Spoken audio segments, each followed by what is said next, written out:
رب يسر ولا تعسر وتمم بالخير وبك نستعين يا فتاح.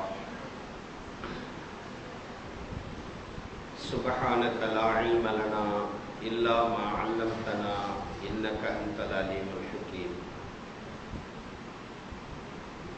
الحمد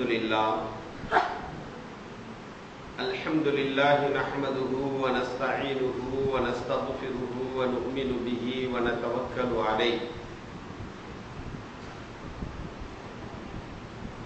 ونعوذ بالله من شرور أنفسنا ومن سيئات أعمالنا.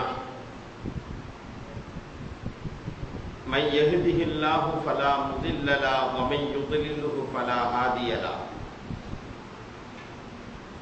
ونشهد أن لا إله إلا الله وحده لا شريك له. ونشهد أن سيدنا مولانا محمدا عبده ورسوله أما بعد.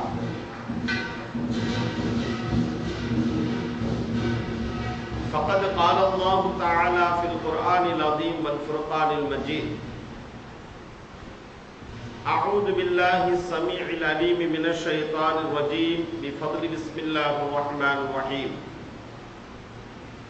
والمطلقات يتربصن بأنفسهن ثلاثة قروء ولا يحل لهن أن يكتمن ما خلق الله في أرحامهن إن كن يؤمن بالله واليوم الآخر وبعولتهن أحق بردهن في ذلك إن أرادوا إصلاحا ولهن مثل الذي عليهن بالمعروف وللرجال عليهن درجات والله عزيز حكيم.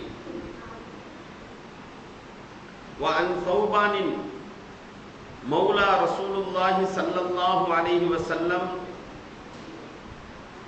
عن النبي صلى الله عليه وسلم أنه قال: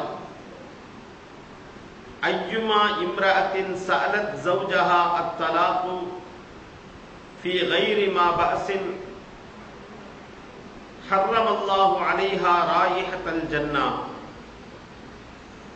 وقال: المختلعات هن المنافقات. رواه أبو داود وابن ماجه. وعن ابن عمر رضي الله تعالى عنهما قال: قال النبي صلى الله عليه وسلم: إن أبغض الحلال إلى الله الطلاق أو كما قال عليه الصلاة والسلام.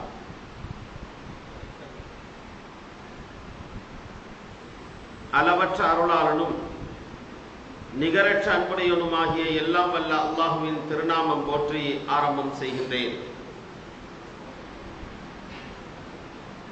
அகிலத்திற்கு ஒரு அறுபடையாக வந்ததித்த அன்னலம் பெருமானார் ரசூலே கரீம் ஸல்லல்லாஹு அலைஹி வஸல்லம் அவர்கள் மீதும் அவர்களை பின்பற்றி ஒழுகிய உத்தம சத்திய சஹாபாக்கள், தாபியின்கள், தபா தாபியின்கள் மற்றும் இங்கு குழுமி இருக்கக்கூடிய நம் அனைவர்கள் மீதும் அல்லாஹ்வின் அருளும் ரஹ்மத்தும் கிருபையும் என்றென்றும் உரித்தாகட்டுமாக. ஆமீன். அஸ்ஸலாமு அலைக்கும் வரஹ்மத்துல்லாஹி தஆலா வபரகாத்துஹு. சங்கைக்குரிய அல்லாஹ்வின் நல்லடியார்களே,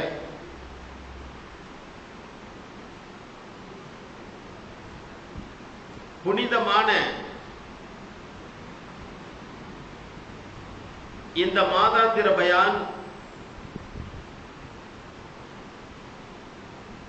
இதனுடைய தலைப்பு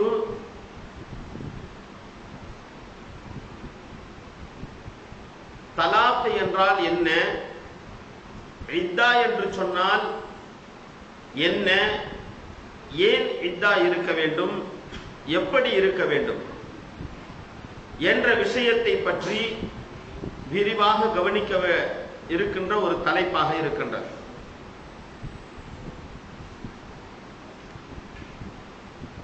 காரணம், இந்த காலகட்டத்திலே அதி அவசியமான இந்த சட்டங்கள் மக்களின் அறியாமையின் கீழ் இருக்கின்றது. இன்றியமையாத ஒரு சட்டமாக இருக்கக்கூடிய இந்த விஷயம்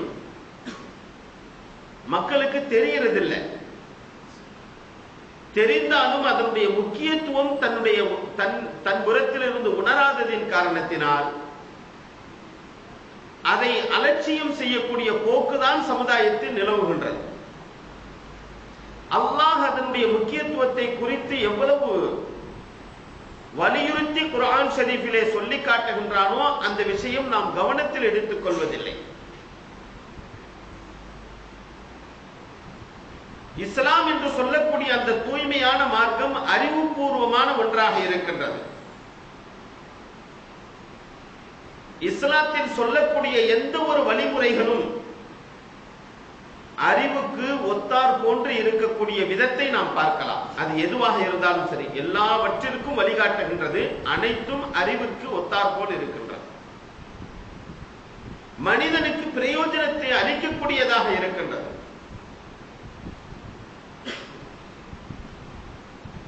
இந்த தலாக் இத்தா என்று சொல்லக்கூடிய இந்த விஷயம்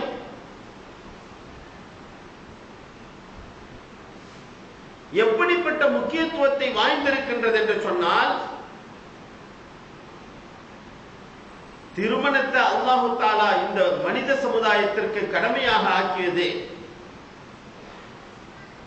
திருமணத்தினுடைய விதத்தை கடமையாக ஆக்கியது, திருமணத்தினுடைய முறையை கடமையாக ஆக்கியது.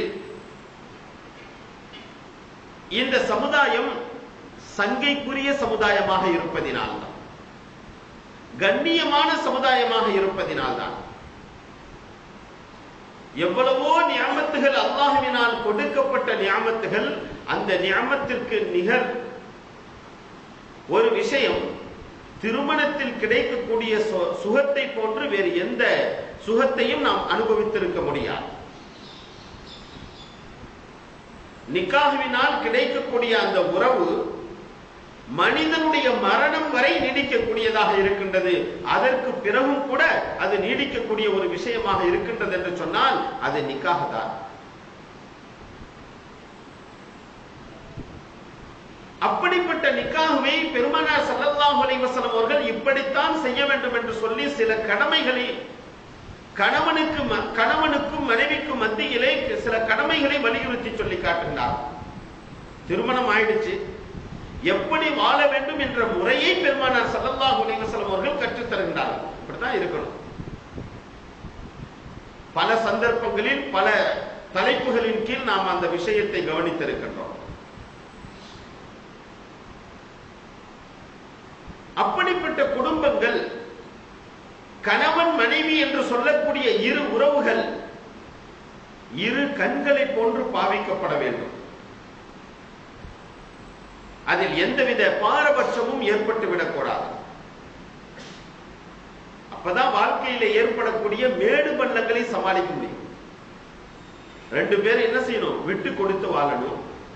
கணவன் மனைவிக்கு உரிய ஹக்கை, உரிமையை, மனைவி கணவனுக்குரிய உரிமையை, ஹக்கை நிறைவேற்றி விட்டு கொடுத்து வாழக்கூடிய பண்புகள் அவர்களிடத்தில் இருந்தது என்று சொன்னால்தான் வாழ்வில் ஏற்படக்கூடிய பிரச்சனைகளை, மேடு பள்ளங்களை சரியான முறையிலே நிவர்த்தி செய்து வாழ்க்கையை நடத்த முடியும். ரெண்டு பேர்ல ஒருத்தவங்க யாராவது விரைச்சுக்கிட்டு ரஃபா இருந்துட்டா கூட வாழ்க்கை சின்ன பின்னமாக ஆகிவிடக்கூடியதை நாம் பார்க்கிறோம். குர்ஆனில் கூட அல்லாஹ் ஒரு வசனத்தில் சொல்லி காட்டுகின்றார், உங்களுடைய மனது அமைதி பெறுவதற்காக வேண்டியே திருமணத்தை நான் தந்திருக்கின்றேன். வமின் ஆயாத்தி அன் ஹலகலக்கும் மின் அன்ஃபுசிக்கும் அஸ்வாஜா, உங்களுடைய மனைவியினிடத்திலிருந்து நீங்கள் மன அமைதி பெற்றுக் கொள்வதற்காக வேண்டியே இந்த அத்தாட்சியாக இதை நான் படைத்திருக்கின்றேன் என்று அல்லாஹ் சொல்லி காட்டுகிறார். அப்படிப்பட்ட ஒரு உன்னதமான உறவுக்கு மத்தியிலே சில பிரச்சனைகள் சில நேரத்திலே ஏற்பட்டு விடுவது இயல்பான விஷயம். கணவன் மனைவினாக்க எந்த பிரச்சனையும் வாழாம இதுவரைக்கும் வாழ்ந்தாங்க அப்படின்னு எந்த சரித்திரமும் இல்லை, வாழவும் முடியாது. பெருமானார் ஸல்லல்லாஹு அலைஹி வஸல்லம் அவர்களுடைய வாழ்க்கையிலும் கூட உலகத்திலே அவர்களுடைய வாழ்க்கைக்கு நிகராக இன்னொருவருடைய வாழ்க்கையை யாரும் காட்டிட முடியாது. ஸல்லல்லாஹு அலைஹி வஸல்லம் வாழ்ந்தது மாதிரி இவங்க வாழ்ந்திருக்கிறாங்க அப்படின்னு சொல்லி காட்டுவதற்கு பரிபூர்ணமான விதத்திலே யாரையும் காட்டிவிட முடியாது. முயற்சி செய்தார், பேணினார், கடைபிடித்தார், கடைபிடிக்க முயன்றார் என்றெல்லாம் தான் சொல்ல முடியுமே தவிர நபிகளாரை போன்று இவர்களுடைய வாழ்க்கை அமைந்து விட்டது என்று சொல்வதற்குரிய வாழ்க்கை நிகரற்ற வாழ்க்கையாக பெருமானார் ஸல்லல்லாஹு அலைஹி வஸல்லம் அவர்கள் வாழ்ந்து சென்றார்கள். அப்படிப்பட்ட வாழ்க்கையிலும் கூட எவ்வளவோ பிரச்சனை. காரணம் அதுதான் இயல்பு. அப்படிப்பட்ட பிரச்சனையில் இஸ்லாம் அந்த இடத்திலே வந்து தலையிட்டு தீர்வு சொல்லவில்லை என்று சொன்னால் பிரச்சனைக்கு தீர்வு காண முடியாது. அதனால்தான் குர்ஆனை நாம் ஆராய்ந்தோம் என்று சொன்னால் எப்படி பிரச்சனைக்கு தீர்வு காணக்கூடிய முறையை அல்லாஹ் தஆலா குர்ஆனிலே சொல்லி காட்டக்கூடிய விஷயத்தை நாம் கவனித்தோம் என்று சொன்னால் இஸ்லாத்திற்கு நிகர் இஸ்லாம் தான். சங்கைக்குரிய அல்லாஹ்வின் நல்லடியார்களே, கணவன் மனைவிக்கு மத்தியிலே ஏற்படக்கூடிய பிரச்சனைகளுக்கு தீர்வு இல்லை என்று சொன்னால் இறுதியாக தற்கொலை, அதே போன்று பழைய காலத்தில் ஏறியது போன்று இன்றும் கிராமங்களில் இருக்கின்றது உடன்கட்டை ஏறுதல், தீமூட்டி உள்ளே குதித்தல், விஷம் குடித்து இறந்து போகுதல், இவையெல்லாம் இந்த காலகட்டத்திலும் இருக்கக்கூடிய நிலையை நாம் பார்க்கின்றோம். ஆனால் இஸ்லாத்தில் அது வெகுவாக கம்மியாக இருக்கின்றது. மிக மிக குறைந்த செயலாக இருக்கின்றது. காரணம், இஸ்லாத்தில் தூய வழிகாட்டுதல் இருக்கின்றது, நல்லதொரு அமைப்பு இருக்கின்றது. அதனால் அல்லாஹ் தஆலா அந்த இஸ்லாத்தின் வாயிலாக மக்களுக்கு நல்ல ஒரு வழிமுறையை தந்திருக்கின்றான். அதன் காரணமாக இந்த பிரச்சனைகளுக்கெல்லாம் நல்ல தீர்வாக இருக்கின்றது. அப்படி தலாக் என்று சொல்லக்கூடிய ஒரு உரிமை தரப்படவில்லை, அல்லது பெண்ணிற்கு ஹுலா என்று சொல்லக்கூடிய உரிமை தரப்படவில்லை என்று சொன்னால் எப்படியாவது இந்த நிக்காஹ் விட்டு நம்ம தப்பிக்கணுங்கிறதுக்காண்டி வழி இல்லையே அப்படின்னு சொல்லி தற்கொலைக்கு முடிவு செய்து விடுவார்கள் என்று ஏராளமானவர்களுடைய வாழ்க்கையை நாம் பார்க்கின்றோம் சங்கைக்குரியவர்கள். அதனால்தான் அல்லாஹ் தஆலா இந்த ஒரு அற்புதமான வழிமுறையை சொல்லி காட்டி தந்திருக்கின்றார். நல்லதொரு தீர்வை அல்லாஹ் தருகின்றார். அந்த தீர்வை நம்ம தெரிஞ்சு வச்சுக்கணும். ஏன்னா எல்லோருக்கும் இன்றல்ல நாளை அல்ல, ஏதோ ஒரு காலத்தில் அல்லது பிறருக்கு சொல்வதற்காக வேண்டியாவது இந்த மார்க்க சட்டங்கள் முஸ்லிம்கள் அறிவது அதி முக்கியமாக இருக்கின்றது.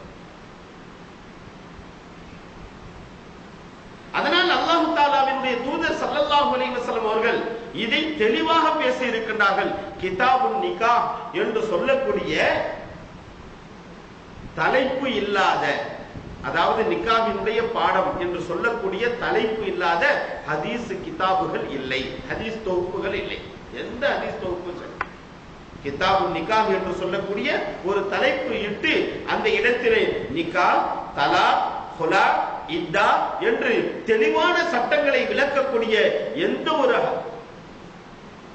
ஹதீஸும் இல்லாமல் இல்லை, எந்த ஒரு ஹதீஸுடைய கிதாபுகளும் இல்லாமல் இல்லை. காரணம், அதனுடைய முக்கியத்துவத்தை நாம் புரிந்து கொள்ள வேண்டும் சங்கைக்குரியவர்களே. அதனால்தான் பெருமானார் ஸல்லல்லாஹு அலைஹி வஸல்லம் அவர்கள் அல்லாஹ்வுடைய புறத்திலிருந்து கொண்டு வந்த வஹீயில் அற்புதமான வழிகாட்டுதல் இருக்கின்றது. அந்த கணவன் மனைவிக்கு மத்தியிலே நிவர்த்தி செய்ய முடியாத பிரச்சனை வந்துவிட்டது என்று சொன்னார், முடிவு கட்ட முடியாத ஒரு பிரச்சனை வந்துவிட்டது என்று சொன்னால், நிர்பந்தமாக இவர்கள் பிரிந்து வாழ்வதுதான் நலவு இருக்கின்றது என்று சொன்னால், அதற்கு வாய்ப்பு இருக்கின்றதா என்று பார்த்தோம் என்று சொன்னால், இஸ்லாத்தில் அல்லாஹ் தஆலா ஆண்களுக்கு தலாக் என்று சொல்லக்கூடிய அந்த விஷயத்தை தந்திருக்கின்றார். சரி, ஆண்களுக்கு இருக்கு, பெண்களுக்கு ஆண்களுக்கு இருக்கின்றது என்பதற்காக வேண்டி நினைத்த மாத்திரத்தில் அந்த தலாக்கை பயன்படுத்துவது, இவையெல்லாம் மார்க்கத்தில் வகைப்படுத்தப்பட்டிருக்கின்றது, முறைப்படுத்தப்பட்டிருக்கின்றது. சங்கைக்குரியவர்கள், எப்படி ஒரு ஆணுக்கு அவன் தன்னுடைய வாழ்க்கையை பிரித்துக் கொள்வதற்கு உரிமை இருக்கின்றதோ, அதே போன்று தகுதி வாய்ந்த காரணத்தினால் ஒரு பெண்ணும் தன்னுடைய வாழ்க்கையை பிரித்துக் கொள்வதற்கு உரிமை பெற்றிருக்கின்றார். அதற்கு ஹுலா என்று சொல்லப்படும். ஏன்னா ஆணுக்கு மட்டும் அந்த உரிமையை கொடுத்துட்டாக்க எல்லாரும் படிச்சவங்க இல்லை, அல்லது படிச்சவங்க எல்லாம் சரியாக வாழ்ந்து விடவில்லை, எல்லோரும் படித்தவர்கள் தெரிந்தவர்கள் அல்ல, அல்லது தெரிந்தவர்கள் எல்லாம் சரியாக இருந்து விட்டார்கள் என்பதும் இல்லை. அதன் காரணமாக அந்த இடத்திலே துஷ்பிரயோகம் ஏற்பட்டுவிடும், ஒருவரின் மீது அடக்குமுறை ஏற்பட்டுவிடும். அதன் காரணமாகத்தான் அல்லாஹு தஆலா இதற்கு வழிமுறையை வகுத்து தந்திருக்கின்றான். குர்ஆனில் பல்வேறுபட்ட சட்டங்கள், சூரத்துல் நிசாவிலே, சூரத்துல் பக்ராவிலே பெரும்பாலான ஆயத்துகள், அதே போன்று சூரத்துல் நூரிலே பெரும்பாலான ஆயத்துகள் இந்த நிக்காஹ், தலாக், இத்தா, குலா, ஈலா போன்ற சட்டங்களை தெளிவாக விளக்கக்கூடியதாக இருக்கின்றது. இன்னைக்கு எத்தனை பேர் நமக்கு தெரியும்? நம்மள எத்தனை பேர் தலாக்கினுடைய சட்டத்தை நாம் புரிந்து வைத்திருக்கின்றோம்?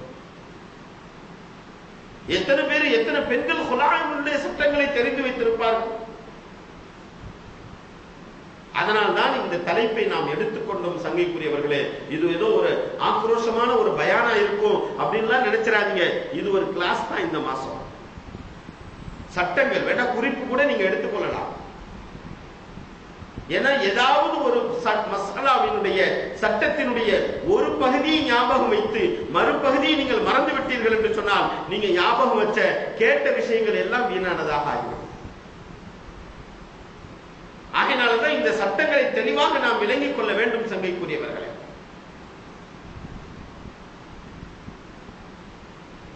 பெருமானார் ஸல்லல்லாஹு அலைஹி வஸல்லம் அவர்களுடைய காலத்திலே ஆண்கள் தலாக்கினுடைய உரிமையை பெற்றுக் கொண்டதின் காரணத்தினால் அதை துஷ்பிரயோகம் செய்ய முற்பட்டார்கள். எப்படி முற்பட்டார்கள்? இன்னைக்கு நம்மள்ட்ட அந்த பழக்கம் இருந்துச்சு, ஆனா ஹதீஸ்ல இருந்து நம்ம பார்ப்போம். எப்படி துஷ்பிரயோகம் செய்தார்கள் என்று சொன்னால், தன்னுடைய மனைவியை தலாக்கு கொடுத்து விடுவார்கள். அதற்கு பிறகு தலாக்கு கொடுத்தாக்க ஆட்டோமேட்டிக்கா இத்தாவுக்கு போயிடுவாங்க. இத்தாவுக்கு போனாக்க இத்தாவினுடைய காலகட்டங்களை பூர்த்தி செய்து விடாமல் மீண்டும் தலாக், இத்தாவிலிருந்து மீட்டிக் கொள்றது, அப்புறம் மனைவி ஆயிடுவாங்க, அப்புறம் திருப்பி தலாக்கு சொல்றது, அப்புறம் இத்தா இருப்பாங்க, அப்புறம் இத்தாவுல மீட்டிக் கொள்றது, மனைவி ஆயிடுவாங்க. இப்படியே செய்து கொண்டிருப்பார்கள். ஹஸரத் அன்னி ஆயிஷா ரலியல்லாஹு தஆலா அன்ஹா அவர்கள் அறிவிக்கக்கூடிய ஹதீஸ் புகாரிலே இடம்பெறுகின்றது. 100க்கும் மேற்பட்ட தடவை இப்படியே பெண்களை அலைகழிக்கக்கூடிய ஒரு சூழ்நிலை அந்த காலகட்டத்திலே இருந்தது. அவ்வளவு கேவலமா நினைச்சிருந்தாங்க பெண்கள். இஸ்லாம் வந்ததற்கு பிறகுதான் பெண்களுக்கு முழு கண்ணியமும் உரிமையும் கொடுத்தது. அதற்கு முன்னால இந்த தலாக்கினுடைய விதம் எப்படி இருந்தது என்று சொன்னால், 100க்கும் மேற்பட்ட முறையிலே இப்படியே இழுத்துக்குவாங்க. தலாக்கு சொல்லிடுவாங்க, அந்த பெண் இத்தாவுல இருப்பாங்க, இத்தாவுல இருக்கும்போது அந்த பெண்ணை போய் திருப்பி மனைவியாக ஆக்கிக் கொள்வார்கள், திருப்பிக் கொள்வார்கள், அப்புறம் திருப்பி தலாக்கு சொல்லுவாங்க. இப்படி இருந்தா எப்படி வாழ முடியும்? முந்தைய கணவனிடத்திலும் வாழ முடியாது, இன்னொரு திருமணத்தை நோக்கியும் அந்த பெண் செல்ல முடியாது. இதுதான் பெண்ணின் மீது ஆதிக்கம் செலுத்துதல், பெண்ணின் மீது அடக்குமுறை செய்தல், பெண்ணின் மீது துஷ்பிரயோகம் செய்தல். இது அந்த காலகட்டத்தில் இருந்தது. ஹஸரத் அன்னி ஆயிஷா ரலியல்லாஹு தஆலா அன்ஹா அவர்கள் அறிவிக்கக்கூடிய ஹதீஸ், அன்றைய காலத்தினுடைய ஆண்கள் தன் இஷ்டப்படி மனைவிக்கு தலாக்கு சொல்வார். தான் இஷ்டம், தான் நினைச்ச மாதிரி சொல்லுவான். பிறகு இத்தா முடியும் பொழுது திருப்பிக் கொள்வான், முடியறதுக்கு முதல்ல. பிறகு தலாக்கு சொல்வான். இப்படியே 100க்கும் மேற்பட்ட முறையிலே நடந்து கொண்டிருந்தது. ஒரு சம்பவம் என்னவென்று சொன்னால், ஒரு மனிதர் சொன்னார், அந்த காலகட்டத்தில் ஒருத்தர் சொல்றார் தன்னுடைய மனைவி நடத்துற, அல்லாஹ் மீது ஆணையாக, வல்லாஹி அல்லாஹ் மீது ஆணையாக, உனக்கு தலாக்கு சொல்லவும் மாட்டேன், நீ என்னை விட்டு விலகவும் முடியாது, உன்னோடு நான் வாழவும் மாட்டேன், தலாக்கும் சொல்ல மாட்டேன், நீ என்னை விட்டு பிரிஞ்சு போக முடியாது, ஆனா உன்கிட்ட வாழ்க்கையை நடத்த மாட்டேன். எவ்வளவு பெரிய கொடுமை! அப்பொழுது மனைவி கேட்பால், அது எப்படி முடியும்? ஒண்ணு தலாக் சொன்னா நான் பிரிஞ்சு போயிடுவேன், இந்த மூன்றும் ஒன்று சேர்ந்து எப்படி நிகழும்? தலாக்கும் சொல்லாமல், என்னோடு வாழாமல், அதே போன்று நானும் உன்னை விட்டு சென்று விடாமல் இது எப்படி முடியும் என்று சொல்லி கேட்ட போது அந்த மனிதர் சொன்னார், நான் முதல்ல தலாக் கொடுப்பேன், அப்புறம் நீ இத்தாவுல இருப்ப, இத்தா முடியறதுக்கு முதல்ல உன்னை ரிட்டர்ன் மனைவியாக ஆக்கிக் கொள்வேன், அப்புறம் திருப்பி தலாக் சொல்லுவேன் என்று இப்படியே நான் செய்து கொண்டே இருப்பேன் என்று அந்த மனிதர் சொன்னார். இதை கேட்ட அந்த பெண்மணி பெருமானார் ஸல்லல்லாஹு அலைஹி வஸல்லம் அவர்களை அணுகி, யா ரசூலல்லாஹ், என்னுடைய கணவர் இப்படி என்னை கொடுமைப்படுத்துவாராம் என்று சொன்னபோது பெருமானார் ஸல்லல்லாஹு அலைஹி வஸல்லம் அவர்கள் ஒன்றுமே சொல்லாமல் மௌனமாக இருந்து விட்டார். ஏன்னா சட்டை இறங்கல, ஒன்னும் சொல்லல. சில நாட்கள் கழித்து அல்லாஹ்வுடைய வசனம் இறங்கிவிட்டது. சூரத்துல் பக்ராவினுடைய 229வது வசனமாக அல்லாஹ் கியாமத் நாள் வரை வரக்கூடிய மனிதர்களுக்கு இப்படிப்பட்ட கொடுமைகளை எந்த ஒரு ஆணும் நிகழ்த்தக்கூடாது, எந்த ஒரு பெண்ணும் இந்த துன்பத்தை சுகித்து விடக்கூடாது என்பதற்காக வேண்டி அல்லாஹ் இந்த வசனத்தை இறக்கி வைத்து விட்டார். குர்ஆன்ல ஒரு வசனத்தை நீங்க பார்க்கலாம். அத்தலாக்கு மர்ரத்தான், தலாக் என்று சொன்னால் 2 முறைதான். இரண்டாவது சூரா சூரத்துல் பக்ரா 229வது வசனம். அத்தலாக்கு மர்ரத்தான், தலாக் என்று சொன்னால் 2 முறைதான். அப்படின்னா என்ன அர்த்தம்? 3 தலாக்கள் ஆண்களுக்கு இருக்கு. அல்லாஹ் குர்ஆன்ல இந்த இடத்துல 2 முறைதான் தலாக் என்று சொல்கின்றானே, என்ன அர்த்தம் என்று சொன்னால் ரஜஇ தலாக், அதாவது தலாக் திருப்பி கொள்ளக்கூடிய தலாக் 2 முறை தான். 3வது முறை சொன்னாக்க முடிஞ்சு போச்சுப்பா, அப்புறம் நீ திருப்பலாம் முடியாது, அது உன்னை விட்டு அவ கைவிட்டு போயிடுவோம். அல்லாஹ் முடிவு கட்டி விட்டான். அத்தலாக்கு மர்ரத்தான், தலாக்கை ரஜஇ என்று சொன்னால் திருப்பி கொள்ளக்கூடிய தலாக், அதாவது தலாக் விட்டதற்கு பிறகு மீண்டும் மனைவியாக ஆக்கிக் கொள்ளக்கூடிய உரிமை அந்த தலாக்கிற்கு இருக்குமே. ஆனால் அது 2 முறை சொன்னாலே தவிர 3 முறை சொன்னா முடிஞ்சு போச்சு, அதுக்கு வேற சட்டம். ஃபஇன்சாக்கும் பிமஅரூஃபின் அவ் தஸ்ரீஹும் பிஇஹ்சான், 2 முறை சொல்லு. ஃபஇன்சாக்கும் பிமஅரூஃபின், உன்னுடைய மனைவியாக மீண்டும் அவளை வாழ வைக்க வேண்டும் என்று சொன்னால் நல்ல முறையிலே வாழ வை, பிமஅரூஃபின், நல்ல முறையில வாழ வை. அவ் தஸ்ரீஹும் பிஇஹ்சான், விடணும்னு சொன்னாலும் நல்ல முறையில விட்டு. தலாக்கு சொல்லிட்ட, 2 தலாக்கு. இப்போ உன்னுடைய மனைவியாக திருப்பி ரிட்டர்ன் பண்ணி கொள்ளணும் அப்படின்னு சொன்னாலும் அவளை ரிட்டர்ன் பண்ணி கொண்டு பிமஅரூஃபின், அவளிடத்திலே நல்ல முறையில் நடந்து கொள்ள வேண்டும். பழைய விஷயங்கள்லாம் என்ன செய்யக்கூடாது, சொல்லி சொல்லி குத்தி குத்தி காமிக்க கூடாது, அது வாழ்க்கையா இருக்காது. அது உனக்கு நரக வேதனையா இருக்கும், அந்த பெண்ணுக்கும் நரக வேதனையா இருக்கும். ஏதோ ஒரு காரணத்தினால், மனக்கசப்பினால், பெண்ணிடத்தில் ஏற்பட்ட தவறினால், அல்லது அவர்கள் அந்த பெண்ணினுடைய சூழலில் ஏற்பட்ட தவறினால், அல்லது அவர்களுடைய குடும்பத்தை சார்ந்த தவறினால் உனக்கு செய்துவிட்ட துரோகம், அல்லது உனக்கு இழைத்துவிட்ட ஏதாவது ஒரு நஷ்டம், அல்லது நீயாக அறியாததின் காரணத்தினால் கொடுத்த தலாக், 2 புறத்திலும் ஏதோ ஒன்று நடந்து விட்டது, அதன் காரணமாக நீ தலாக்க சொல்லிவிட்டாய். அந்த தலாக்கை திருப்பிக் கொள்ள முடியும் என்று சொன்னால் அது தலாக்கை ரஜஇ என்று சொல்லக்கூடிய 2 தலாக்கு விட்டாதான் திருப்பிக் கொள்ள முடியும். 1 விடணும் அல்லது 2 விடணும். 1 விட்டாலும் திருப்பிக் கொள்ளலாம், 2 விட்டாலும் திருப்பிக் கொள்ளலாம். இந்த 2 தலாக்கை தவிர 3வது ஒன்றை சொல்லிவிட்டோம் என்று சொன்னால் அந்த பெண்ணை திருப்பிக் கொள்ள முடியாது. ஆகினால் 2 தலாக்கு சொன்னதற்கு பிறகு அவளை திருப்பிக் கொண்டால் திருப்பி வாழும் பொழுது என்ன செய்யணும், பழைய பிரச்சனைகள் எதையுமே சுட்டி காமிக்க கூடாது. அவளை கேவலப்படுத்துறதுக்காக வேண்டி, அவளை இழிவுபடுத்துறதுக்காக வேண்டி, அவங்க குடும்பத்தை இழிவுபடுத்துறதுக்காக வேண்டி அதை சொல்லி காமிச்சு, அதை சுட்டி காமிச்சு அதெல்லாம் செய்யாத. ஃபஇன்சாக்கும் பிமஅரூஃபின், அவளை நீ தடுத்து வைத்துக் கொண்டாலும் கண்ணியமாக வைத்துக்கொள். அவ் தஸ்ரீஹும் பிஇஹ்சான், அவளை அவளுடைய வழிக்கு நீ விட்டு விட்டாலும், வேற கல்யாணம் நீ முடிச்சுக்க அப்படின்னு சொல்லி அவங்க அம்மா வீட்டுக்கு அனுப்பினாலும் கண்ணியமான முறையில் அனுப்பிவிடு. அதுதான் நம்மளுக்கு நல்லது, அவளுக்கு நல்லது. இல்லைன்னா கோர்ட்டு கேஸ்ன்னு ஒரு நாரும் குடும்ப நாரும் பொருளாதாரம் நஷ்டமாகும், நேரம் விரயமாகும், 2 பேர்களுடைய கண்ணியம் குறையும், சமுதாயத்திற்கு முன்னால் கேவலமடையக்கூடிய சூழ்நிலை உண்டாகும். எல்லாம் நாம் செய்யக்கூடிய செயலினா. ஏதோ நிர்பந்தம், வாழ்றதுக்கு வழி இல்லை. இப்படிப்பட்ட ஒரு நிர்பந்தமான ஒரு சூழ்நிலையில் தான் தலாக் அனுமதிக்கப்பட்டது. அதை நாம் பயன்படுத்தி விட்டோம். ஆனா பயன்படுத்தியதற்கு பிறகும் அதை பின்னால கோர்ட்டு கேஸ் அது இதுன்னு சொல்லி போனோம் அப்படின்னாக்க என்ன ஆகும், பொருளாதார நஷ்டம் ஏற்படும். நமக்குன்னு குழந்தை இருந்துச்சு அப்படின்னு சொன்னாக்கா அந்த குழந்தைகளுடைய வாழ்க்கை நடுத்தருவுல தான் சின்ன பின்னமா போயிடும். இவங்க 2 பேரும் கணவன் மனைவி அடிச்சுக்கிட்டு கோர்ட்டுக்கு போவாங்க, பிள்ளைய படிக்க வைக்கிறதா, பிள்ளையினுடைய பெண் பிள்ளையா இருந்தாக்கா அதை எப்படி பராமரிக்கணும், யாரு வீட்டுல வைக்கணும், எங்க இருக்கும், அதனுடைய படிப்பு என்ன, அது முழு வயதுக்கு வந்ததுக்கு பிறகு அதை எப்படி பராமரிக்கணும், எப்படிப்பட்ட விஷயங்கள் அதுக்கு சொல்லிக் கொடுக்கணும், அதுக்கு மாப்பிள்ளை பார்க்கணும், அதுக்கு திருமணம் முடிக்கணும். அதே போன்று பையனாக இருந்தான் என்று சொன்னால் அவருடைய வாழ்க்கைக்கு உண்டான ஏற்பாடுகள் செய்யணும். இவ்வளவு விஷயங்கள் இருக்குது. நாம் செய்யக்கூடிய தவற்றினால் எல்லாமே பெரிய நஷ்டமாக ஆகிவிடுகிறது. அதான் அல்லாஹ் ஒரே வார்த்தையில சொல்றான், இஷ்டம் இருந்தா வச்சு நல்லபடியா வாழு. இன்சாக்கும் பி மாரூஃபின், இஷ்டம் இருந்தா வச்சு நல்லபடியா வாழு. அவ் தஸ்ரீஹும் பி இஹ்சான், விருப்பம் இல்லையா, இனிமே வாழ முடியாதுன்னு தோண்டிடுச்சா பரவாயில்ல, அல்லாஹ்வுக்கு பயந்து என்ன செஞ்சிரு, கண்ணியமான முறையில் அந்த பெண்ணை அனுப்பி வச்சிரு, கண்ணியமான முறையில் அனுப்பு. அதுக்கும் சில வழிமுறைகளை அல்லாஹ் சொல்லி காட்டுகிறான், பின்னால பார்க்கலாம். எடுத்த எடுப்பிலே தலாக்கு வரத்துக்கு மார்க்கம் அனுமதிக்கல. தலாக் என்று சொல்லக்கூடிய ஒரு ஆயுதத்தை கையில் கொடுத்தாலும் அது எப்பொழுது கொடுக்கும், அங்குதான் இஸ்லாம் உயர்ந்து நிற்கின்றது. சங்கைக்குரியவர்களே, வலா யஹில்லு லக்கும் அன் தாஹுது மிம்மா ஆதைதுமுஹுன்ன ஷைஅன் இல்லா அன் யகாஃபா, அப்படி நீ தலாக் விட்டு அந்த பெண்ணை நீ அனுப்புகின்றாய் என்று சொன்னால், வலா யஹில்லு லக்கும் அன் தாஹுது மிம்மா ஆதைதுமுஹுன்ன ஷைஆ, அவளுக்கு கொடுத்த பொருளிலிருந்து எதை நீ பெற்றுக் கொள்ளாதே. தலாக் விட்டல்ல, அதனால நான் கொடுத்த மெஹர்லாம் கொண்டு வா, நான் உனக்கு வாங்கி கொடுத்த நகையை கொண்டு வா, நான் உனக்கு கொடுத்த சீர் சாமான்லாம் கொண்டு வா என்று சொல்வதற்கு உனக்கு உரிமை இல்லை. வலா யஹில்லு லக்கும் அன் தாஹுது மிம்மா ஆதைதுமுஹுன்ன ஃபஇன் கிஃப்தும் அல்லா யுகீமா ஹுதூதல்லாஹ். இந்த இடத்துல ஹுலானுடைய விஷயத்தை அல்லாஹ் பேசுகிறான். இப்படி நீண்ட விரிவான விஷயம், அதை நம்ம பின்னால பார்ப்போம், சட்டங்கள் வரும்.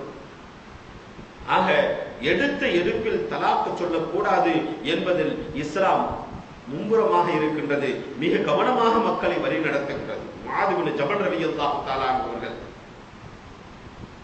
அவர்களை பார்த்து பெருமானார் ஸல்லல்லாஹு அலைஹி வஸல்லம் அவர்கள் பின்வருமாறு சொல்லுவார்கள், முஆதே,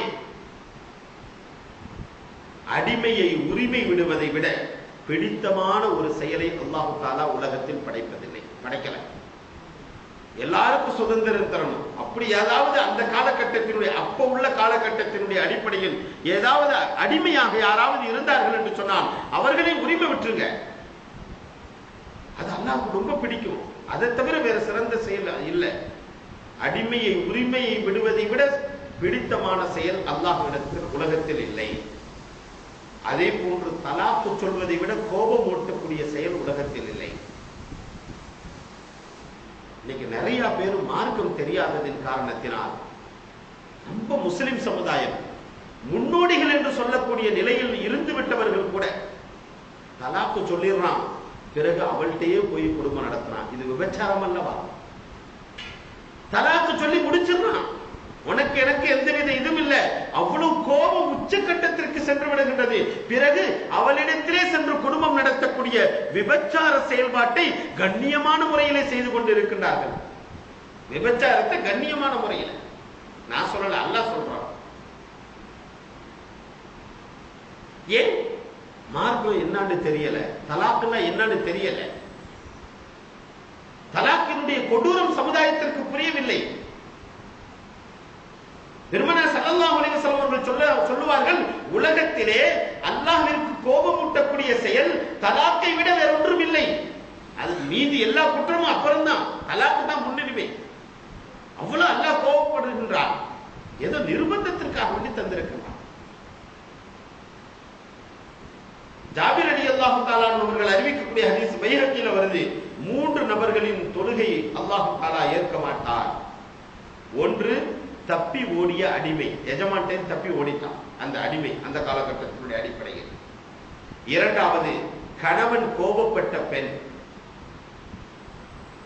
கணவன் கோபமடைந்த நிலையிலே ஒரு பெண் இருக்கின்றாள், நியாயமான விஷயத்திற்கு கோபப்பட்டார், அல்லாஹ்விற்கு செய்ய வேண்டிய கடமைகளில் குறை வைத்து விட்டார், அல்லது கணவனுக்கு செய்ய வேண்டிய கடமைகளில் குறை வைத்து விட்டார். அப்படிப்பட்ட சூழ்நிலையில் ஒரு பெண் கோபத்திற்குள்ளாகிவிட்டால் தன்னுடைய கணவனுக்கு, அவனுடைய தொழுகையும் அந்த பெண்ணுடைய தொழுகையும் அல்லாஹ் ஏற்றுக்கொள்ள மாட்டார். மது அறிந்து விட்டவன் போதை தெளியும் வரை அவனுடைய தொழுகையும் அல்லாஹ் தஆலா ஏற்றுக்கொள்ள மாட்டான். இந்த 3 நபர்களுடைய தொழுகையை அல்லாஹ் ஏற்றுக்கொள்ள மாட்டான் அப்படின்னு சொன்னாங்க ஸல்லல்லாஹு அலைஹி வஸல்லம். எடுத்த எடுப்புல தலாக்கு தலாக்கு தலாக்கு அல்லாஹ் உரிமை கொடுத்திருக்காங்க, இல்லைன்னு சொல்லல. ஆனா அதை எப்படி பயன்படுத்த வேண்டும் என்று குர்ஆனை ஆராய்ந்தோமா? குர்ஆனை பார்த்தோமா? தலாக்கு சொன்னா பிரிஞ்சிரும் அப்படின்னு தெரிஞ்சு வச்சிருக்கோம். அதனால கோபத்துல வந்த கோபத்துல எடுத்தையுமே தலாக்கு தலாக்கு என்று சொல்லிடுறோம்.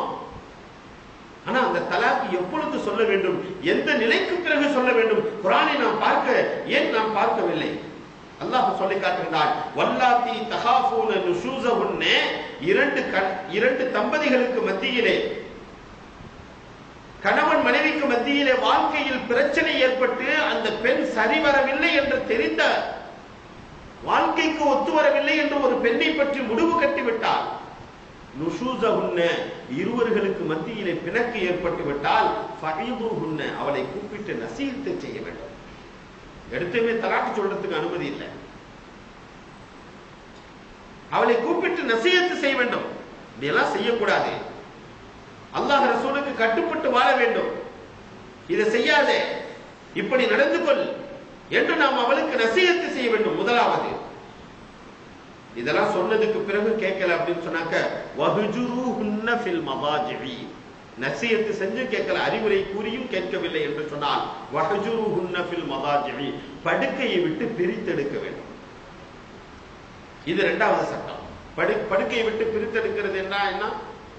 ஒரே ரூம்ல இருக்கணும், உங்ககிட்ட நான் படுக்க மாட்டேன் அப்படின்னு சொல்லி தனியாக படுக்க வைக்கணும். என்ன செஞ்சிடக்கூடாது, படுக்கையை விட்டு அல்லாஹ் பிரிக்க சொன்னா அப்படிங்கிறதுக்காக என்ன செஞ்சிடக்கூடாது, ஹோட்டல்ல ரூம் போட்டுவிட்டு இவர் ரூம்ல படுத்திருக்கிறார், ஹோட்டல்ல இந்த பொண்ணு வீட்டுல படுத்திருக்கிறாண்டாக்க ஒரு காலமும் பொண்ணும் திருந்த மாட்டா, வாழ்க்கையும் சரி வராது.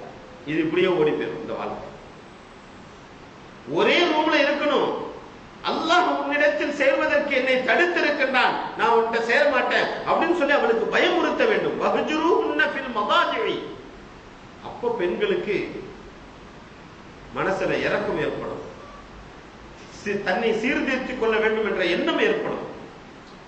அடுத்தபடியாக நாம் ஒத்துக்கொள்ள முடியாத ஒரு சட்டத்தை அல்லாஹ் சொல்வதனால் நான் சொல்கின்றேன், வதுரிபூஹுன்ன, அந்த பெண்ணை நீங்கள் காயம் ஏற்படாமல் அடியுங்கள்.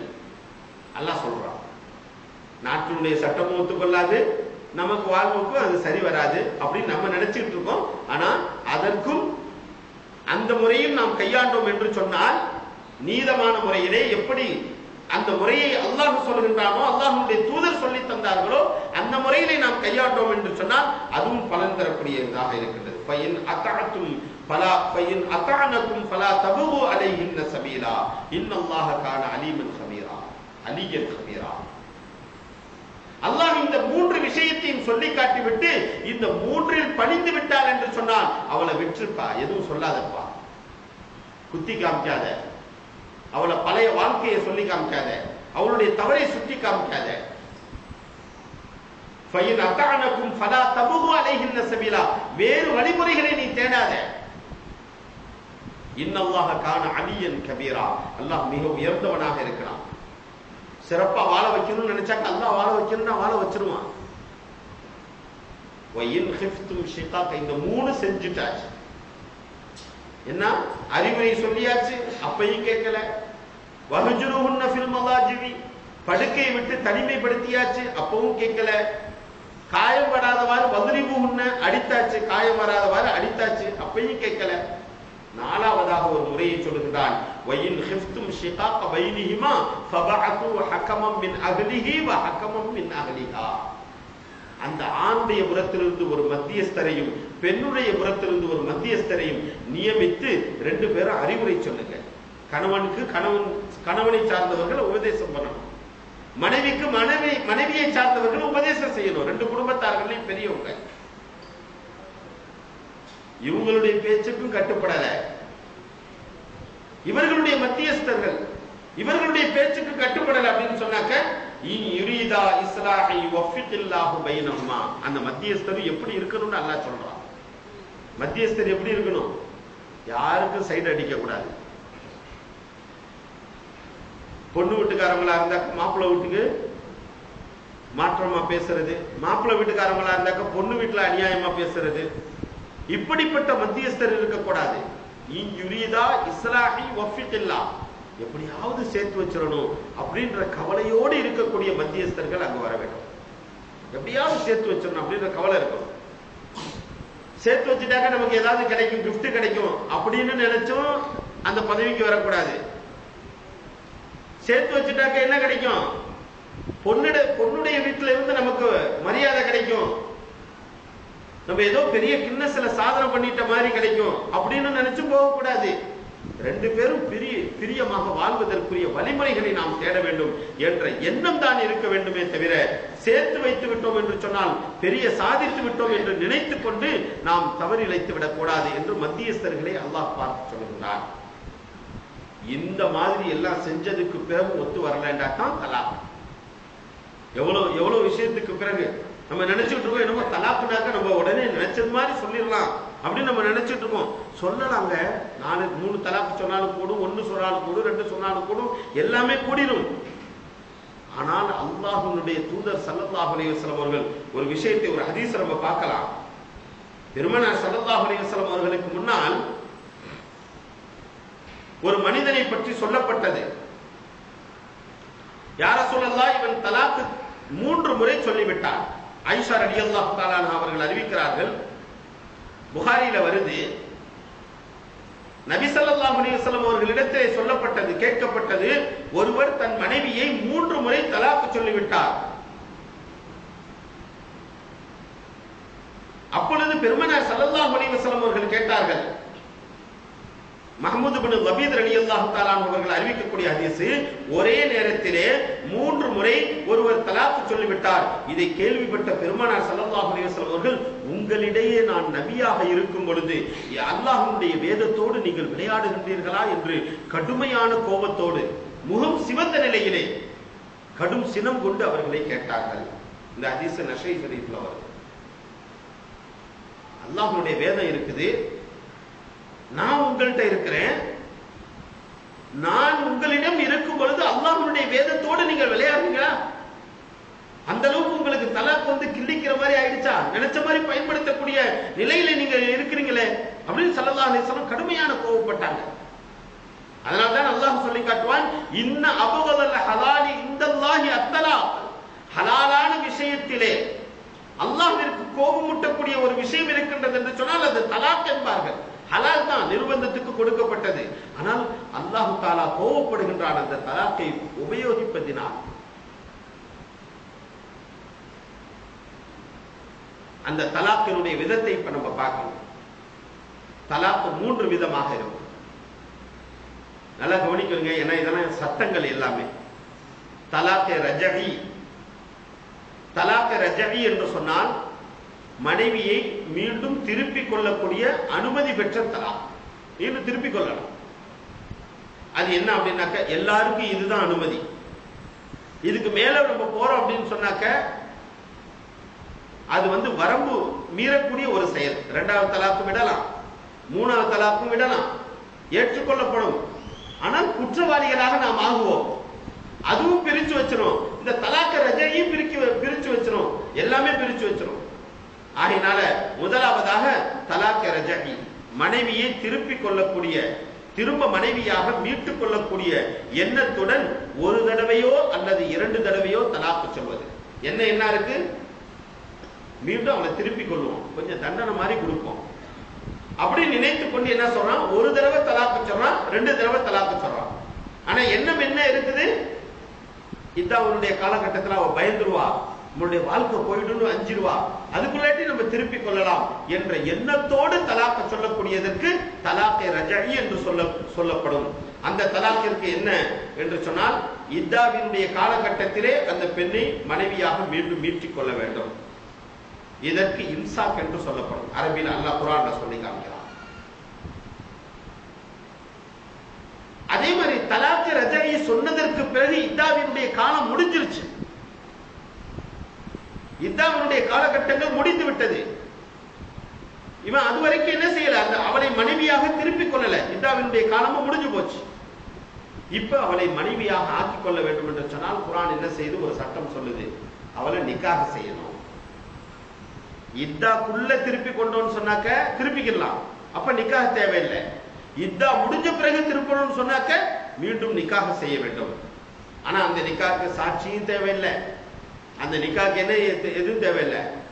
ஒரு பெரிய படோடபம் ஒரு அழைக்கிறது, இன்னைக்கு நிக்காக பெருசா செய்யறாங்கல்ல, அதெல்லாம் எதுவுமே செய்யக்கூடாது. இரண்டு, அந்த பெண்ணை மீண்டும் உன்னை நான் திருமணம் முடித்துக் கொண்டேன் அப்படின்னு சொல்லிட்டு தஜ்தீது நிக்காவை புதுப்பித்துக் கொள்ளுதல், மீண்டும் திருமணம் செய்தார். இதற்குரிய பரிகாரம் அப்படின்னு சொன்னாக்க ரெண்டு விதமாக சொல்லி காட்டுவார்கள்.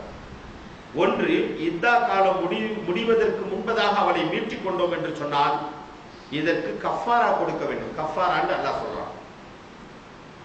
வகஃபாரத்து இத்ஆமு அஷரத்தி மசாகீன மின் அவ்சத்தி மா துத்இமூன அஹ்லீக்கும் அவ் கிஸ்வத்துஹும் அவ் தஹரீரு ரகபா. சூரத்துல் முஜாதலாவுல அல்லாஹ் தஆலா அந்த விஷயத்தை சொல்லி காட்டுறான்.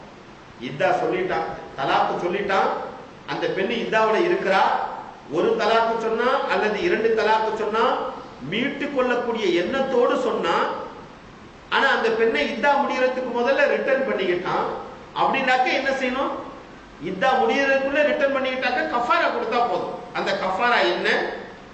இத்ஆமு அஷரத்தி மசாகீன, 10 நபர்களுக்கு 2 வேளை உணவு வயிறார கொடுக்கணும். 10 நபர்களுக்கு 2 வேளை உணவு, மதியமோ இரவு அல்லது காலை மதியம் 2 வேளை உணவு 10 நபர்களுக்கு வயிறார கொடுக்கணும். நடுத்தரமான, நம்மளுடைய தகுதிக்கு ஏற்றவாறு நடுத்தரமான உணவு. அதே மாதிரி அது இல்லை என்று சொன்னால் 10 நபர்களுக்கு நடுத்தரமான ஆடை கொடுக்க வேண்டும். அவங்களுக்கு ட்ரெஸ் எடுத்து கொடுக்கணும். மனைவியை மீட்டிக் கொள்ளலாம் இந்தாவுடைய காலகட்டத்தில், ஆனா அதுக்கு பகரமாக 10 நபர்களுக்கு ஆடை எடுத்து கொடுக்கணும். இதுக்கு முடியல அப்படின்னு சொன்னாக்க ஒரு அடிமையை உரிமை விடலாம். அடிமை உரிமை விடுறது இந்த காலகட்டத்தில் இல்லை, அப்போ இருந்துச்சு. அது அல்லாஹ் குர்ஆன்ல சொல்லி காட்டுறான். சரி, உணவுக்கு பதிலாக தானியம் கொடுப்பது, தானியம் அரை மரைக்கால் 2 கிலோ வீதமாக 10 நபர்களுக்கு என்ன செய்யணும்? தானியம் கொடுக்கலாம், உணவு கொடுக்கலாம். அரிசி, இந்த மாதிரி சாப்பிடக்கூடிய கோதுமை, உலர் திராட்சை, இப்படி உள்ள வஸ்துக்களை நம்ம கொடுக்கலாம். அந்த காலத்துல அதெல்லாம் கொடுத்துருக்காங்க. மேற்படி இந்த இதையும் செய்ய முடியாதது, உணவு கொடுக்க முடியல 10 பேருக்கு, 10 பேருக்கு ட்ரெஸ் எடுத்து கொடுக்க முடியல, அடிமையை உரிமை விட முடியல, அல்லது தானியமாகவும் கொடுக்க முடியல.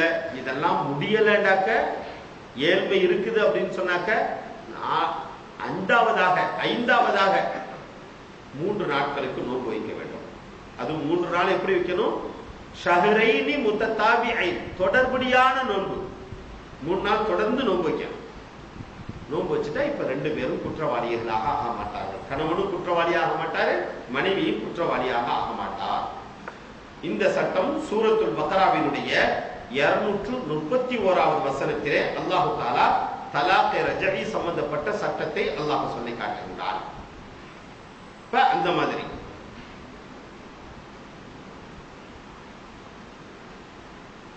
அடுத்தபடியாக தலாக்கே பாயின் என்று சொல்லக்கூடியது, இது 2வது. அதே மாதிரி ஒரு தலாக்கோ அல்லது 2 தலாக்கோ சொல்றது, ஆனா என்ன எண்ணத்துல சொல்றது? இனிமே இவ தேவையே இல்லை என்ற எண்ணத்தில் ஒரு மனிதன் சொல்லுகின்றான். ஆனா இன்னைக்கு நம்ம செய்யற தவறெல்லாம் எடுத்ததுமே 3 தலாக் தலாக் தலாக் தலாக் நடிச்சிருவான். இந்த வார்த்தை சொல்றதுக்கே கூச்சமா இருக்கும். அந்த வார்த்தையே சொல்ல மாட்டாங்க முன்னோர்கள். ஆனா இன்னைக்கு சர்வசாதாரணமாக ஆயிடுச்சு. 2வது விஷயம் தலாக்கே பாயின் என்று சொல்லப்படும். தன்னுடைய மனைவிய நிர்பந்த நிலைக்கு தலாக்கு கொடுக்கிறான். எப்படி கொடுக்கிறான் அப்படின்னு சொன்னாக்க, திரும்பி மீட்டுக் கொள்ளக்கூடிய எண்ணம் இல்லாமல் ஒரு தலாக் அல்லது 2 தலாக்கு கொடுத்தான். இதுக்கு தலாக்கே பாயின்.